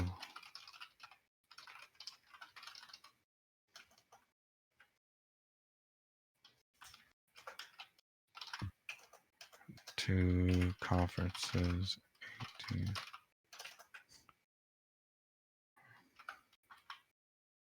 Let's see, 2 minutes. Look at. I feel pretty confident 4 divisions is going to win the poll. I couldn't fit each in there. Twitch Bezos got me locked in with a certain character amount. So if you're angry about that, you can talk to Bezos. Ooh, wow. Two people, I mean, could be trolling, right? This is why we don't ask Twitch polls to how we structure our league. But it is interesting that two people have voted for two conferences. I would have split the middle in that 2 conferences, 2 divisions in each. The reason why we don't pick All Stars Brain is because the sim team's already doing so much work all season. You got to think only one person can control the file at a time, which usually means one person is throwing in so many updates. That means the sim team has to manually drag each player one by one onto the All Star voting, because you can't just pick the rosters. You got to like manually pick the voting. And then the teams are assembled, but then you got to have a committee for that. I mean, you could do fan vote, but like really, the sim is really good at, especially now that before the season, we're starting, Person Man likes to do this. We assign the accurate position that they're playing on the field to the position that they're listed as in the sim. So what you're listed as in the sim, like the position that shows on your profile, doesn't really mean anything at the end of the day. It's all about your experience ratings. So we've done a good job of noticing that that's why we've had weird issues with the All-Star game. So the sim has done a pretty good job. Shorten the off season. Yeah, right. You can't do that. No fucking way. Excuse my French. But there's no bleeping way you can shorten the off season than it already is. And yeah, people want to see 4 divisions, 4 teams each, 10 people total.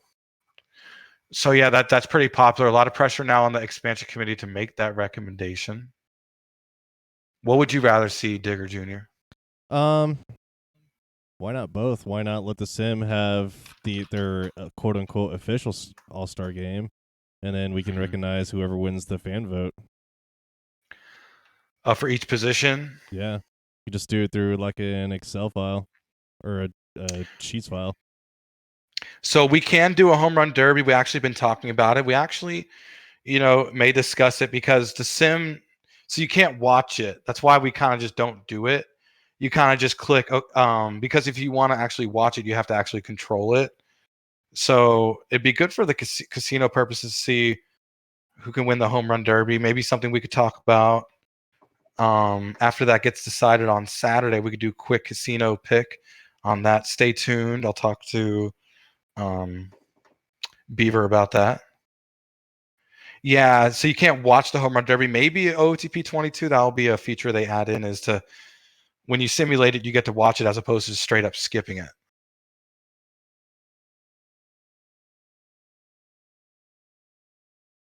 And the index is now updated. Nice.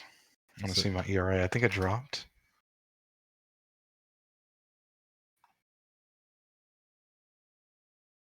Still in the Who's Hot list. Oh, it went up a little bit. Darn it. My WAR went up, though. Yeah, well, thank you, everyone, for joining us. Thank you, Digger Jr., for hosting. You did an incredible job. Had some wild games. Yeah, it was fun to have you as a co-host. And anytime, doors open. May take you up on that in the future. All right. Thank you, everyone in chat, for sticking around. We do have a raid coming. Our good friend Fluffy Kitty Ninja's commish. And so stick around for the raid. FKN commish MLB. Oh, it's not his name. LB. I'm not good at reading. FKN commish, Fluffy Kitty Ninja's commish LB. We're going to raid him. He does a really fun OTP stream where you can earn balls of yarn when you watch, make predictions. And yeah, it should be fun. All right. Thanks, everyone, for hanging out. And we got 47 people. Get your click that raid button, hit that join button. There's, I think, 9 of you missing. Wait for those people to jump in. Give it a few more seconds. And we'll just go ahead. Thank you for joining us. And we're going to go do the raid now.